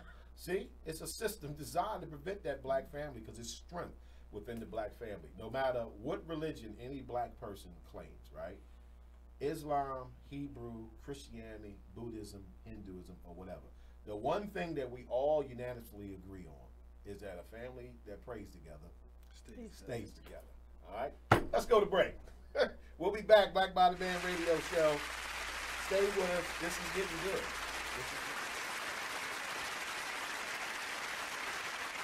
Be Exposed Radio. Let me do that. There's certain things for everybody. Yeah, like, you know what I mean? There's a time and a place for everything. Maybe if I'm sitting down reading a book and then I'm like, all right, cool, let me throw this Lupe on, get this real lyrical going on, and maybe I see a whole nother side of something. But if I'm sitting down with a bottle, I don't want to hear that. I don't want to hear it. Like, you might turn on the right Lupe song, you feel me? And because I'm drunk, I'm going to get lit for it. Right. But, yeah, for the most part. Nah. What's up, guys? It's your boy, Shepsworth Bentley. And make sure you guys check out Homegrown Radio every Sunday, 7 to 8 p.m. right here on BeExposedRadio.com. It's new, fresh, Baltimore radio. Are tuned in to BeExposedRadio.com. Not what's going to happen. That's exactly. Do y'all think that we're about to go to war with North Korea? Yeah, we're going to get tracked down, huh? Do you think North Korea is going to bomb us? Is it going to be like a nuclear? Probably. No. Probably. We lost all our allies. Yep. All of them. All of them. All of them. Now, is that because of Trump or is that something Obama because did? of Trump. He purposely lost them. He said it too. He doesn't want to. All the people that don't like us now, there are nice pictures of Obama meeting with them. She said, also look at his past campaign. Most of his endorsements were from the Klan. Y'all about to assassinate me. My phone, my hair keeps getting tangled up in this thing. But I have read this plenty of different times that the Klan, oh my God, y'all about to yell at me so bad. But just tell me if I'm wrong or right. Did they or did they not endorse Obama also? No, they did not. Was that a rumor that I heard? Yes, it I was. swear on my life, I have heard that the Klan has endorsed Obama. I'm dead serious, yo. Like, You better be careful leaving. Can somebody Google that for me? I'm dead serious. Like, I read somewhere. I think it was like when he ran back in you want to meet his parents? These are his parents. Says who? Crystal Renee Radio Show. It is what it is. Radio show. Go ahead. All right, listen. All right, say situation. Cause I keep telling y'all, it's different situations in the child support thing. You can't just pinpoint one thing. You can't just say, oh, he did be. That's why you're on child support. Oh, he this. That's why you're on child support. Oh, she this. That's why she on child support. No. Sometimes it could just go off of, oh, I just called him and asked him, can he pay for the pictures? He ain't want to pay for the pictures. I'm taking his ass downtown. Yup. Well, you got to know. Know who you dating. Hold up. You just like I just called her. I just called her and asked could she just get Junior some shoes. She couldn't even get him no church shoes. I'm taking her ass downtown. Now when you go downtown, you go down there and you get $500. Right? Now you mad because you getting $500 and now you really ain't getting no shoes for Junior or Lord CC because you getting $500 now. Right? Yeah, but you got to remember, if you're a good father or a good mother, and you're paying child support, right? you still gonna go ahead and do all that because hold up. It's just what it is. Hold on, and that's another situation. Right. But you know what that creates? Now when we at the party, mommy and daddy ain't even down there speaking to each other. Cause daddy done paid for the party. You are listening to BeExposedRadio.com.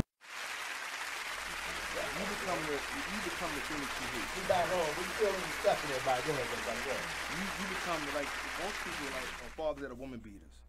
You become that person. You look. You said one day you happen to look up, you got your hand raised up, right? And you realize you see that same man that beat your mother over and over again. Most of the, even like what appear fathers who abandon their children. You like, man, my dad never came around. Then you find yourself you ain't see your son in 2-3 years. Right. So like the mental illness, I definitely agree with you on that. Yeah, I definitely agree with you on that. It's definitely mental illness involved with it. But yeah, it's become so common, you know, not to have fathers in the black community because it was done by design to make it common. You understand what I mean? To make it common. See, go ahead. I'm sorry. No, you go. If okay, take for instance, let's say the welfare system didn't exist, right? Okay, one, at some point, black women would have started recognizing like, oh, I'm not gonna be having no babies by these dudes because these dudes don't take care of the children.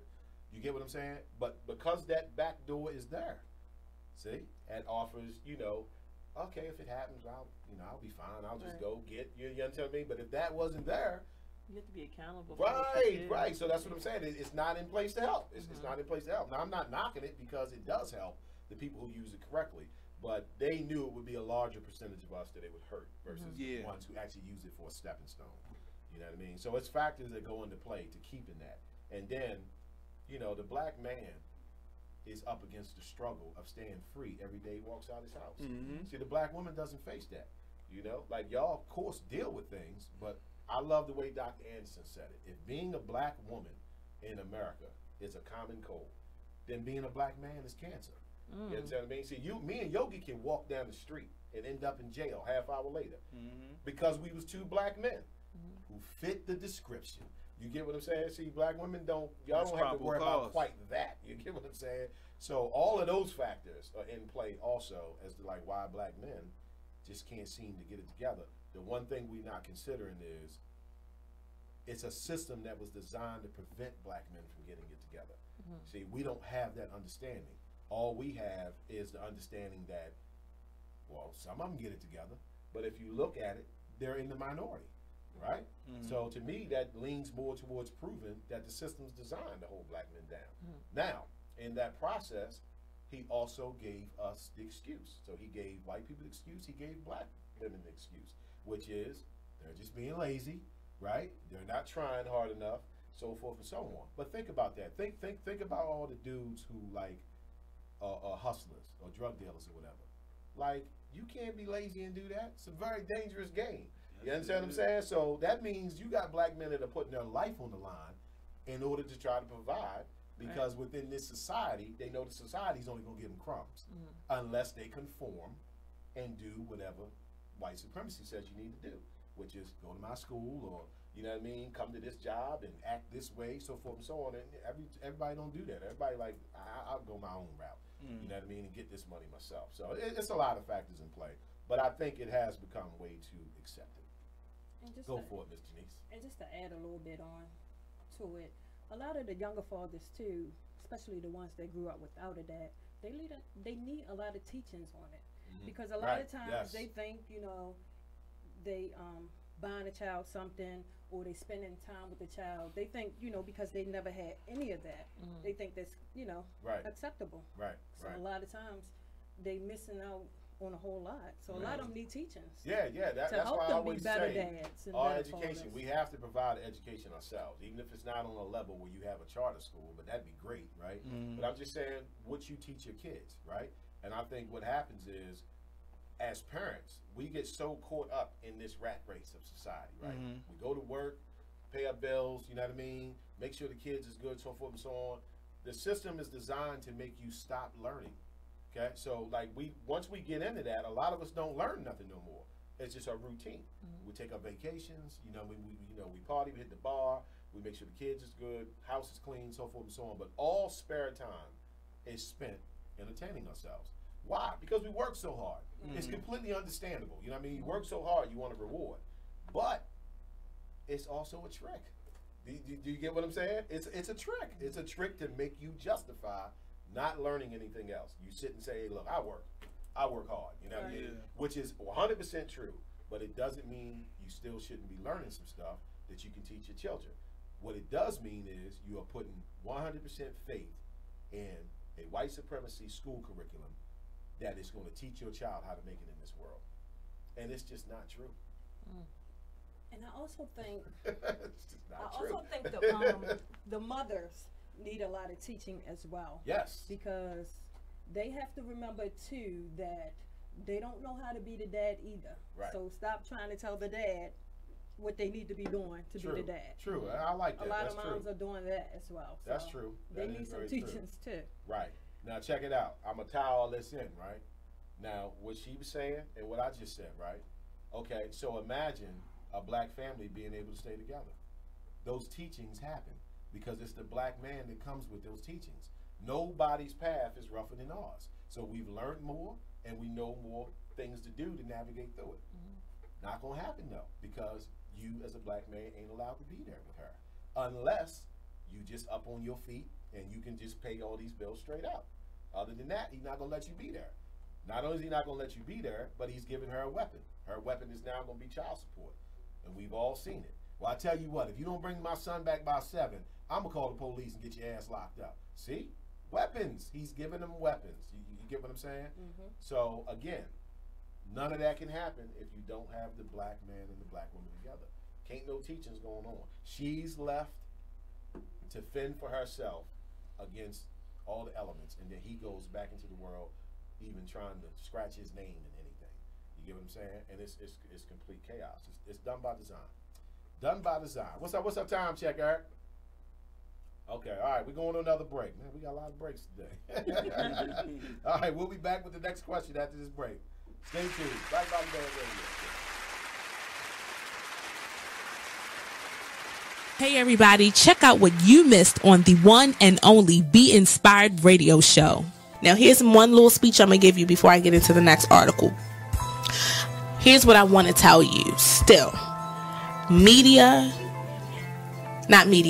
fear is big business.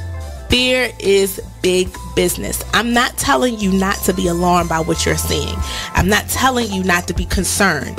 What I'm saying is not to buy into the notion that we should be afraid. You should be informed. You should be aware. You should start educating yourself about some things. I don't have the solutions. I don't have the answer. I wish I could say that if you did X, Y, and Z, you might not get shot by the police. I wish I could tell you that, but I can't. But what I can say is just start making yourself aware of what's going on, but don't be so consumed by what you're seeing that you become afraid, that you don't want to go out. Or you become numb. That's a good point, Nate. Nate said, or you become numb to it, like you just don't care. So we need you to just continue to be in touch with what's going on, but educate your family, talk to your sons, talk to your daughters, because it's not just limited to men. We know from Sandra Bland, she was a young woman who was killed. And we don't want to say, we don't know all the details behind what happened. No, the fact is that person's life still matters. They still have rights. They should not just be killed dead before they even get a trial. Okay, that's the point. They deserve a trial at least, but they can't even make it to the jail cell to get a trial, to be tried. They're being killed even before arrest. Terrible. So that's my soapbox. Tune in to Be Inspired every Wednesday live at 7 p.m. right here on BeExposedRadio.com. Black by Demand radio show. So that's what this one deals with, right? So it says, wondering if someone attractive is checking you out or worrying that someone may be nosy about whatever you're doing. Simply check your watch and see what the person does. If they're actually watching you, they'll usually automatically look at their own watch as well. Okay. That's interesting. So they're saying their focus on you will be so high that they will mock what you're doing. Now, what I thought about when I read that was like when people yawn. Mm-hmm. You understand what I mean? Like one person to yawn, is contagious. yeah, it triggers other people. So I think that's what they're getting at with this, because they'll be so focused on you. So like as ladies, I'm sure y'all been in situations where you got dudes in there, that you might think is checking you out. Maybe that's a technique you could apply. Okay, maybe because maybe that one will work better than, because sometimes you just turn around and just look and see. Of course, people turn their head real fast. Right. They just turn around real fast. But normally, if you don't want the person to know you. You are listening to BeExposedRadio.com. Okay, this, okay, that. Now you're struggling to get this one particular job. Now you have all the background to get this particular job. But here comes Johnny Stevens, walked through the door, and he got about a year or two of experience. You have 10, maybe 15.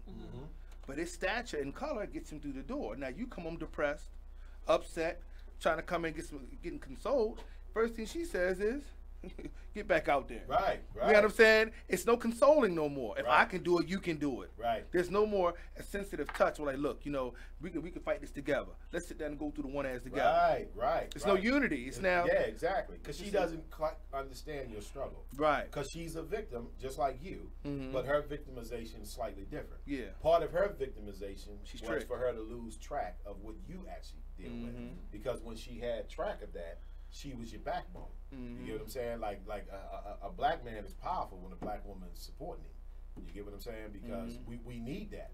Like we feel alone a lot.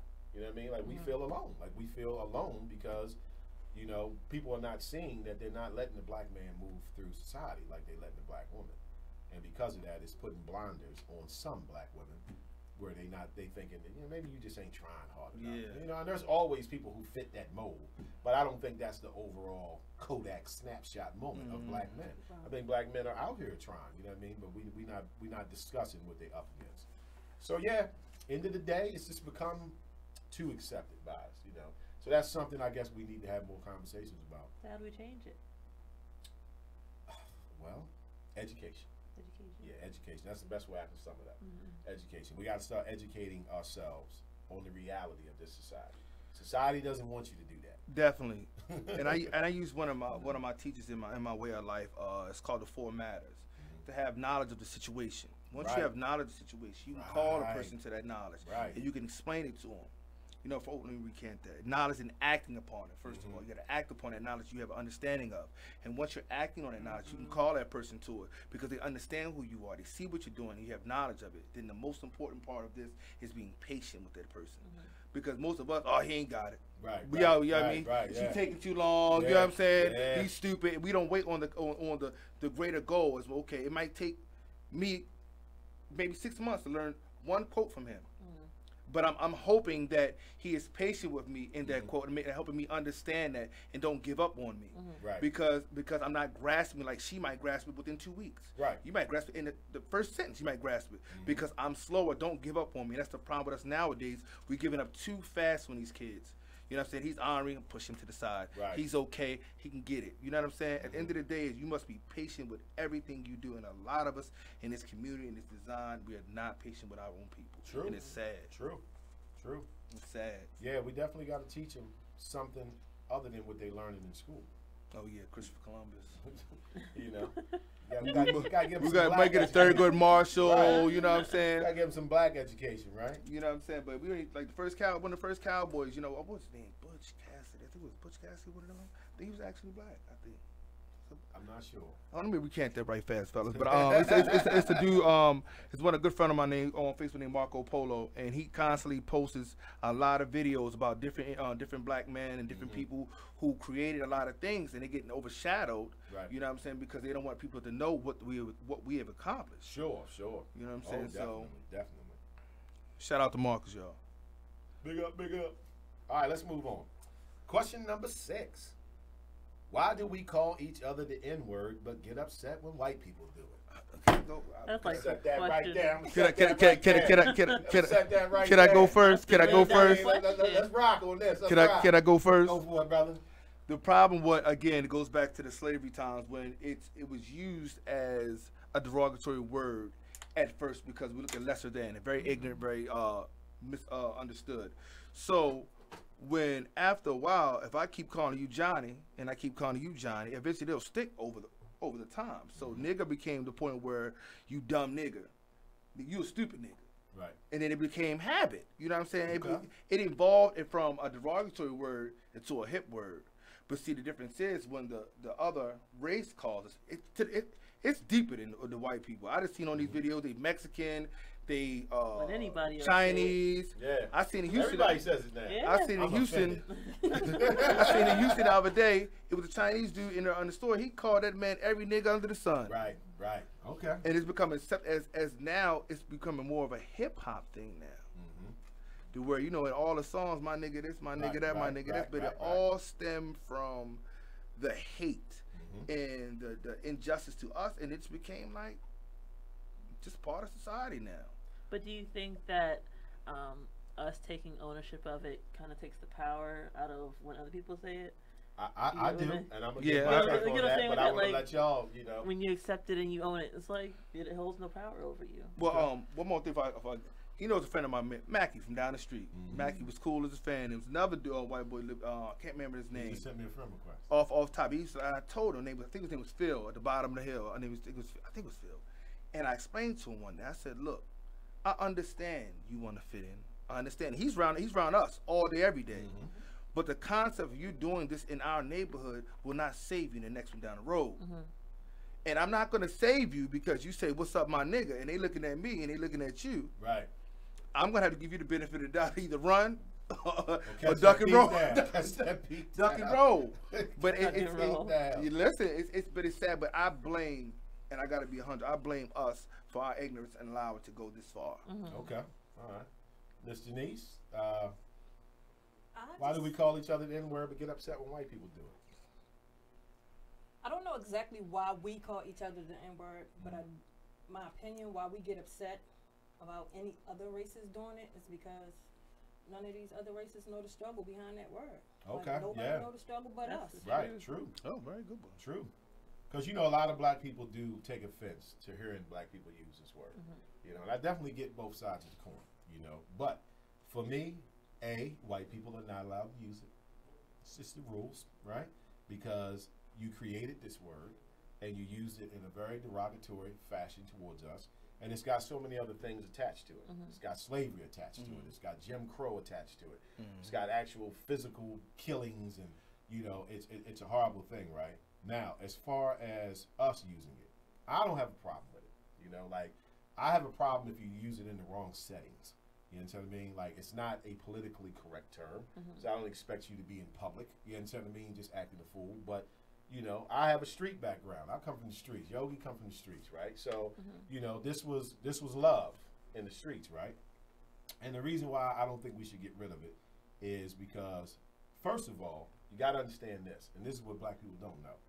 White people never had a problem with us using the word nigger until in the O.J. Simpson trial that the prosecuting attorney or the detective, one of them used it. It was like over 300 times in the transcript, something like that. Okay, so they basically looked at that like that's the reason why OJ got off. You understand what I mean? Because it was clear racism in the transcripts, because between the police and the state's attorney, they kept using, you know, nigga this, nigga that. You understand what I mean? N-word this, N-word that, right? So what we don't know, it was from that day forth that white people started the campaign of black people not being able to use the word nigga. Why should they get to use it? We don't get to use it, right? Black people bought into it hook, line, and sinker. No black people had a problem with other black people using the word until post O.J. Simpson trial, right? The reason why we should not get rid of it is because we took it and did something different with it. Okay, we dropped the ER, we added the A, right? So for us, it's not nigger, it's nigga, right? And we use it as a term of endearment, right? Now, even though it's got an ugly history attached to it, but we flipped that. We should be allowed to do that. That's part of the ownership. That's part of the ownership, right? And let me tell you why. The word Jew is initially a derogatory term. Okay? If you called someone a Jew, it was insulting, just like if you called them the N-word. But the Jews took that and turned it into something that they said, no, it's not going to be negative for us. It's going to be positive, right? Nobody fights against it. Redneck. White people embrace calling each other rednecks. Oh, I'm a redneck buddy. Hey, I'm just a redneck. But the reality is, it's just as offensive and it has the same derogatory meaning as the word nigga does. But nobody's out campaigning telling white people, you should not be able to use the word redneck, right? Because they're going to say it's being done in a responsible way. So Jerry Seinfeld can have a stand-up special, and he can use the word Jew, and nobody's going to have offense with it. Why? Because he's Jewish, right? The same way Jeff Foxworthy can have a stand-up special and make the whole thing about redneck. Right. Nobody has a problem with it because he's a redneck. Now, if Jerry used the word redneck and Jeff used the word Jew, it would be offensive. It would be offensive, right? But point being, it's allowed within boundaries. So why do we need to get rid of ours? Nobody else got rid of theirs. True. Just food for thought, right? Nobody else got rid of theirs. Rednecks embrace redneck. Jews embrace Jews, right? But yet black people embraced nigga, and it's a problem. You know what I mean? It's a problem. It's not a problem. It's a problem that was given to us, just like all the rest of our problems. It was someone else who stepped up and said, y'all shouldn't do that. That's below y'all. Why are they doing that? Well, because they can't say it. Okay? So if you take people who they want to walk around and say this every day and they can't, they are pissed that you get to say it. Why? Because white supremacy means supreme. And if they're supreme, how could they possibly be put in a position where they can't say something that you, who are not supreme to them, can say? That's what they have a problem with. Yeah, if we can't say it, nobody can. Because I'm not going to front. I was going to disagree until you broke that down. I definitely was. I definitely was. Jeff Foxworthy say redneck this, redneck that. I watched him. He'll say cracker. He'll say redneck. You understand me? Jerry Seinfeld will say Jews. You know what I mean? And he'll make a crack like, oh, well, I'm Jewish. You shouldn't have expected And what's a man named, whatever. What's his name? Lopez. George Lopez. Right. He says it all the time in his comedy about how he is and how, you know what I mean, what he does, Mexican and stuff like that. Yeah, you're absolutely right. Because if it was us who had an issue with it, we would have brought it to the forefront in 1940. You get what I'm saying? You know, but unfortunately, it didn't come from us. You know, like this whole thing happened in the 90s. People just don't know the true story behind it. But it was the O.J. Simpson trial that sparked the campaign of white people saying, well, we don't think black people should use that word. It's derogatory. Right, it's derogatory. And then other black people jumped on like, yeah, you shouldn't. And I mean, I do agree. It's not a word you just use loosely. But I'm not going to refrain from it when I come up my whole life in the streets and me and you in the streets having a conversation. You understand what I mean? My nigga. Yeah, my nigga. You know, my nigga. My nigga. The whole right. I'm just saying, you know, like, so for me, as much as I definitely understand, you know, like the older black people who went through things that we didn't go through. So they went through seeing somebody get snatched up and hung and all that. So I definitely understand why they say, no, you shouldn't use it at all. I get it completely. But that word, I mean, to be truthful, I watched a comedy who was using the B word, but if you the word can mean so many things. Like you surprised nigga. Right. You know what I'm saying? Right. Yeah, they about to come get it. Nigga. You know what I mean? Right. And we got so many words right. And it fits, so therefore, I'm like, yo, you mad at something. That's a good point, brother. It is. Our words are versatile. So that one word can mean so many things. You know what I'm saying? At the end of the day, it's like, even with a black woman, but they use the word be. You know what I'm saying? You know, I don't curse that much. I refrain from it I just slipped up a couple times. But, you know, they use that word be in so many different sentences. Right. You know what I'm saying? Right. And nobody's out here campaigning saying these women need to stop using that word, you know, bitch, say queen, next thing you know, you call her one before you know one of your eyes is getting off the ground. Like, well, yeah, you know, we turned it into a term of endearment. Most of the time when we use it, it's in a positive form, and it's a street thing. You know what I mean? Like you know, like it's the done language. You understand what I mean? It's hood, it's gutter. That's what you come from. That's what you come from. You know, that's the language you use. As long as we can make adjustments when we go amongst company, you understand what I mean, and other people. You know what I'm saying? I'm not saying be reckless with it, but I'm not allowing them to take that from me. I'm just not. You know what I mean? Because like you said, we use it different. It's just like you good. You know, when we say you good, that's all kinds of meaning. Yeah. Like, yo, you good? Right? You like, yo, I'm straight. You heart broke. Like, damn, yo, you good? Right. We just got in a fight. What's up, son? You good? Yeah. You good? You understand me? You like, just said three different things. They said three different things, right? So I'm just, you know, my take is I'm not allowing them to take that. If we embraced it, don't worry about what we do. Mind your business. You know, and that's the part that nobody seems to want to focus on. These people can't mind their business, man. You know what I mean? Don't worry about if you ain't coming into our ghettos and you ain't trying to fix them up. Don't worry about the language we using while we there. You understand what I'm saying? You know, like, I ain't coming here to fix nothing, but y'all need to stop using that N-word. No, nigga, get out. Right. You know, get the bouncing. You know, so that's just my take on it, man. You know, like, it ain't something we use in public, but if we use it as a term of endearment, then that's just what we did with it. Don't be mad at us because of that. You mad because you can't use it. That's all that is. I can't use it. Why do they get to use it? They're not in the cool club. Right, you ain't in the cool club. So what? So is that the final on that? Yeah, I definitely agree with you on that one. That's what's up. Like, I'd be honest, I was like this close to disagreeing when you broke it down. Sure, right? You it, hear an explanation and it's like, okay, because that's the things that they don't want you to know. You know, they just want you to focus on, you know, the black people step forward and say, you shouldn't use this word, blah, blah, blah. But I'm in the back like, ooh, I got a question. Well, why do they get to use redneck? You know what I mean? Why do they get to use cracker? Why do they get to use Jew? You know, and that's we can't use ours. That's one of the things I just was talking about as far as them four matters. It took me to understand, to hear you talk about the knowledge of it and basically break it down to me so it's understood. And I didn't grasp it right away now. Right. And I was great to intervene. Right. You know what I'm saying? So I'm glad I did keep my mouth closed and been patient with you to explain it to to hear that breakdown, right? Exactly, man. Yeah, that's my take on it, brother. That is my take. Sometimes you gotta be quiet, man. Let the person speak. Listen, all right, we got 1 minute. Let's see. Next question. I thought this was a funny question. This was actually a black woman who proposed this. She said, "Why do black people claim to have Native American in their family in order to feel more interesting and more valuable than other black people around them?" You know, everybody always like, I got Indian. I got Indian. Got Cherokee in my family. Yeah, I got Cherokee in my family. So she's like, why do we do that? You know, like that's somehow making us, be set apart. That sets you above the average. Yeah. That's why you got that silky hair. Right, Indian hair. Indian in my family. I'm part Cherokee. Right. Yeah, I'm not all black. You part Beauty Southern where you bought them bundles. Oh goodness. So is that real common amongst us? Well, the only thing I can say for myself is that my mother's grandmother was actually full blown Indian. 30 seconds. She was actually Indian, Cherokee Indian. You know, the funny part is, the Indians were black people. Yeah, exactly. So actually, there is a percentage of us that got that mixed in us, but somehow we equivocated that to being better. I'm not really sure. You know, I mean, like, yo, my man, I get the waves, I got the Indian hair, but in reality, the nappy. Hold that thought. We're going to go to break. We'll be right back. Black Body Man Radio. Yeah, getting on. Is what it is. Radio show. Go ahead. All right, listen. All right, say situation. Cause I keep telling y'all, it's different situations in the child support thing.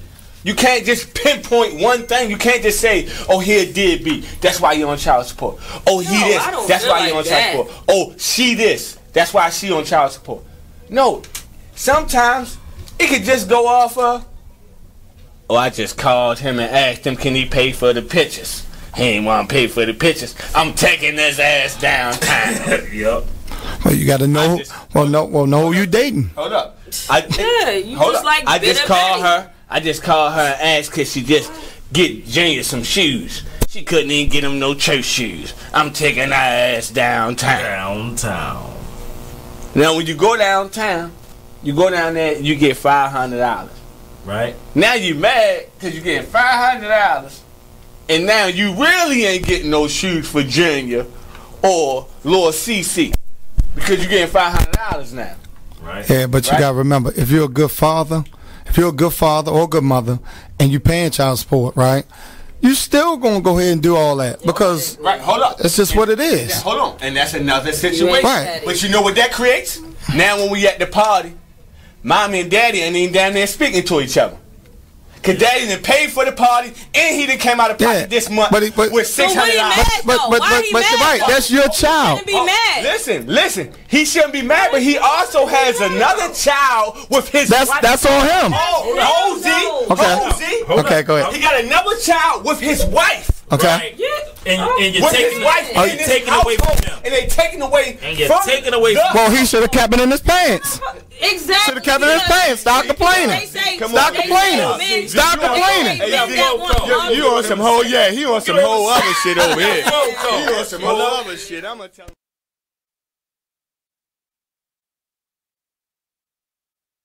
Be Exposed Radio. Or if you made them, take care of them. Yeah, that's Period. the real. You right. That's the real deal. It's period. And all that old. You are listening to BeExposedRadio.com. All right, we are back. We are finishing up our questions for today's show. Questions black people have for black people. Okay, so let's do a couple more here before we wrap this up. Why does a black woman's natural hair represent a political statement? That's up for y'all. I got nothing. Why does a black woman's natural hair represent a political statement? You know, like for instance, if she rocks a natural afro, you know what I mean, or dreadlocks, or, you know, afro puffs, you know, whatever, or just her hair in a natural state.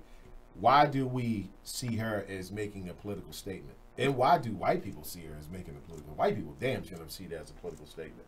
Because she's not conforming to the standards that were put forth. Okay, all right. Not beautiful. conforming. Ms.Janice, why do you think they make it look like a political statement? Just to piggyback off of what Samantha said, it's just not living up to the European standards when we change our hair like that. Right. So being so the European standards are so implemented within this society, within us, that when we do go natural, it does appear to be a political statement. Right. We're rebelling. Because it's like secretly everybody's looking at the black woman like, you know you're getting in trouble, right? Like, I hope you ain't going to work like that. That's terrible. Right. You know what I mean? Like, that's terrible, but that's what we be thinking. Like who pissed you off? Right, yeah. Like, going to work with that fro, they might not be too happy about that. That's crazy. That is crazy because your hair should not be a political statement. I mean, I'm not going to lie, though. Like, I like for the black women who use it as a political statement, who say, no, I'm rocking my fro just to show them I'm going to be me, be natural. I like it. I don't know how long you'll be working there after that, but I mean, yeah, I like it. I mean, of course, when you walk into work with the bush in, I mean, of course, the first thing The they bush. assume is they're assuming you rebelling against something. Right. Like, what's going on? No, I just feel like combing my hair today. That's all that is. You get the blackness at work all of a sudden, they be like, Right. So why is that? So that's what the question is. So why is that? Yeah, why is that? Why does it become a political statement? I don't. It's more rebellion. And I mean, I know it's a whole bunch of different answers, but like, what do we think some common answers are? I don't know, but I just know they don't want other black women getting the idea of doing this. So they definitely don't want that. You need to wrap that up pretty quickly and get that together like ASAP. See, I think it shows love for self. I think the last time that white people saw black women rocking natural hair was in the 60s. So it was during the Black Panther movement. It was during a movement of empowerment. You understand what I mean? So they remember that. So when they see a black woman rocking her natural hair, they see in a woman that's loving who she is. Oh, that's trouble for them. She's proud of that, because bro. you're not in a system that designed black people to love themselves. This system is designed to make black people hate themselves. And they've done a damn good job at it. You get what I'm saying? Right. You know what I mean? So exactly. So that's their last recollection of black people loving themselves, which was in the 60s. And it had a lot to do with afros, you understand what I mean, and putting the black fist up. So it scares them to death. Even though we never did no physical violence to anybody, even during that time period. All violence has been initiated by them. But just the mere thought of a black person actually woke up that morning and looked in the mirror and loved what they saw and decided to display that through their appearance for the day scares white supremacy to death. And notice I said white supremacy. Regular white people, it's not going to bother them. You know what I mean? But if you as a white person are bothered by seeing a black woman in her natural hair state, then you're probably a racist because it shouldn't bother you. Because if an Asian woman walked in with a geisha outfit on, everybody would be like, oh my God, she's so beautiful, right? But a sister walk in and have on a dashiki and afro, and it's like, oh my God, you know, like, yeah, here comes Soul Sister number 9. Right, yeah, right? You get what I'm saying? So Soul Sister number 9. Right, scares them. And you have to remember when you do rock, you know, your natural hair like that, then yes, you do love yourself. Right. Because you have to love yourself to walk out that door like that. Exactly. Because you're going to get so many negative thoughts on it. You have to love But yourself. you know to the come thing through that door like that. the thing that I think black women don't know when they do that, oh, them white people looking at you in amazement.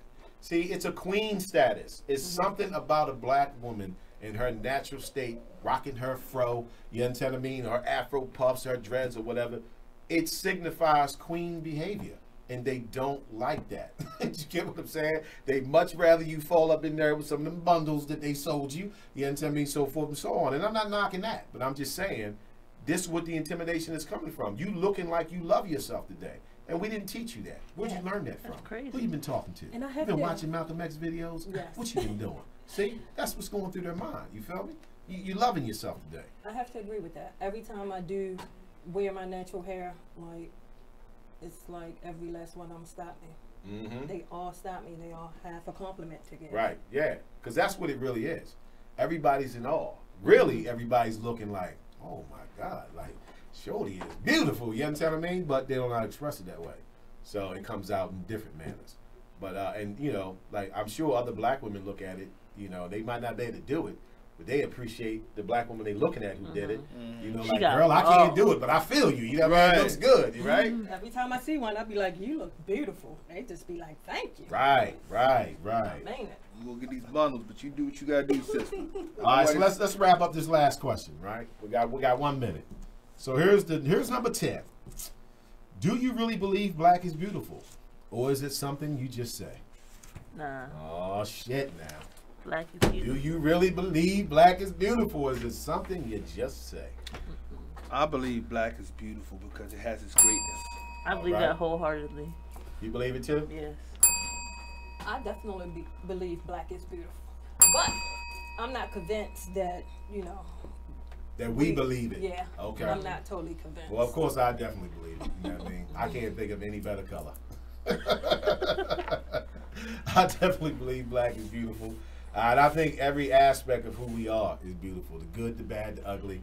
Because it all, you know, it's got a rhyme and a reason behind it. But yeah, I think black is beautiful. And I think it's playing off the light skin, dark skin thing. You know what I mean? So if you look at people who are color struck, that's what the old folks used to call it, the color struck, right? So if you look at a color struck person, say a light skinned person that really does believe that light skinned people look better than dark skinned people, right? Does that person really believe black is beautiful? Right. Like I said before, it goes back to the times that we were kings and queens to the times of now. Even though we went through hell and high water, we still conquered all things through strife and rape and murder and misleading and everything. We still stand on our own too. I'm trying to tell you, That's brother. why I say black is beautiful, man, because we did that. Nobody on this planet, no other species of human on this planet could have survived what we survived and still survive each and every day. That's what's up. So yeah, so we all agree black is beautiful. Black All is shades, beautiful. all colors, All shades, all colors. cultures, you know, even our behavior, you know, like we're very emotional people, right? And we tend to get a little loud, you know, but I don't see it as a bad thing because I think that's who we are as a people, and we in a society that said it's wrong, right? Because Italians are loud and obnoxious, but they don't get that label. that we Not at do, all. right? So yeah, I think every bit of us is beautiful. And the Black by the Man radio team is beautiful. Definitely. And the show's beautiful. So one more thing for the people that was listening to this show today, man. If you're a black person, if you're a person of any type of color, man, whatever you do in life, make it your best. But all black people, man, you beautiful. Yeah, no doubt, no doubt. We are the people. We are the original people of the earth. So that's going to wrap it up, man. We got through 10 of them. I actually have 10 more, so we'll see. Maybe we'll go over a few more on the next show. But it has been an interesting conversation. You know, hopefully we get some people tuning in and watching this later on YouTube and giving their comments, you know, we can come back. So maybe we'll do part 2 on the 12th. We will be doing only one more radio show this month, March 12th. And we're going to be breaking for a couple weeks, and we'll pick back up in April. The station has actually got a new location, so I'm excited. You know what I mean? See new locations, so forth and so on. But stay with us and stay tuned in. Check us out on YouTube, Facebook as well. It's the Black by the Man radio show. I'm your host, Brother Mike. Of course, with my co-host, the lovely Ms.Janice, Miss Samantha Nykole Dennis, Mr. Derek Woodson. It's been a pleasure. You already know. I'll catch you on the flip side. It's the black side. Peace. Black side.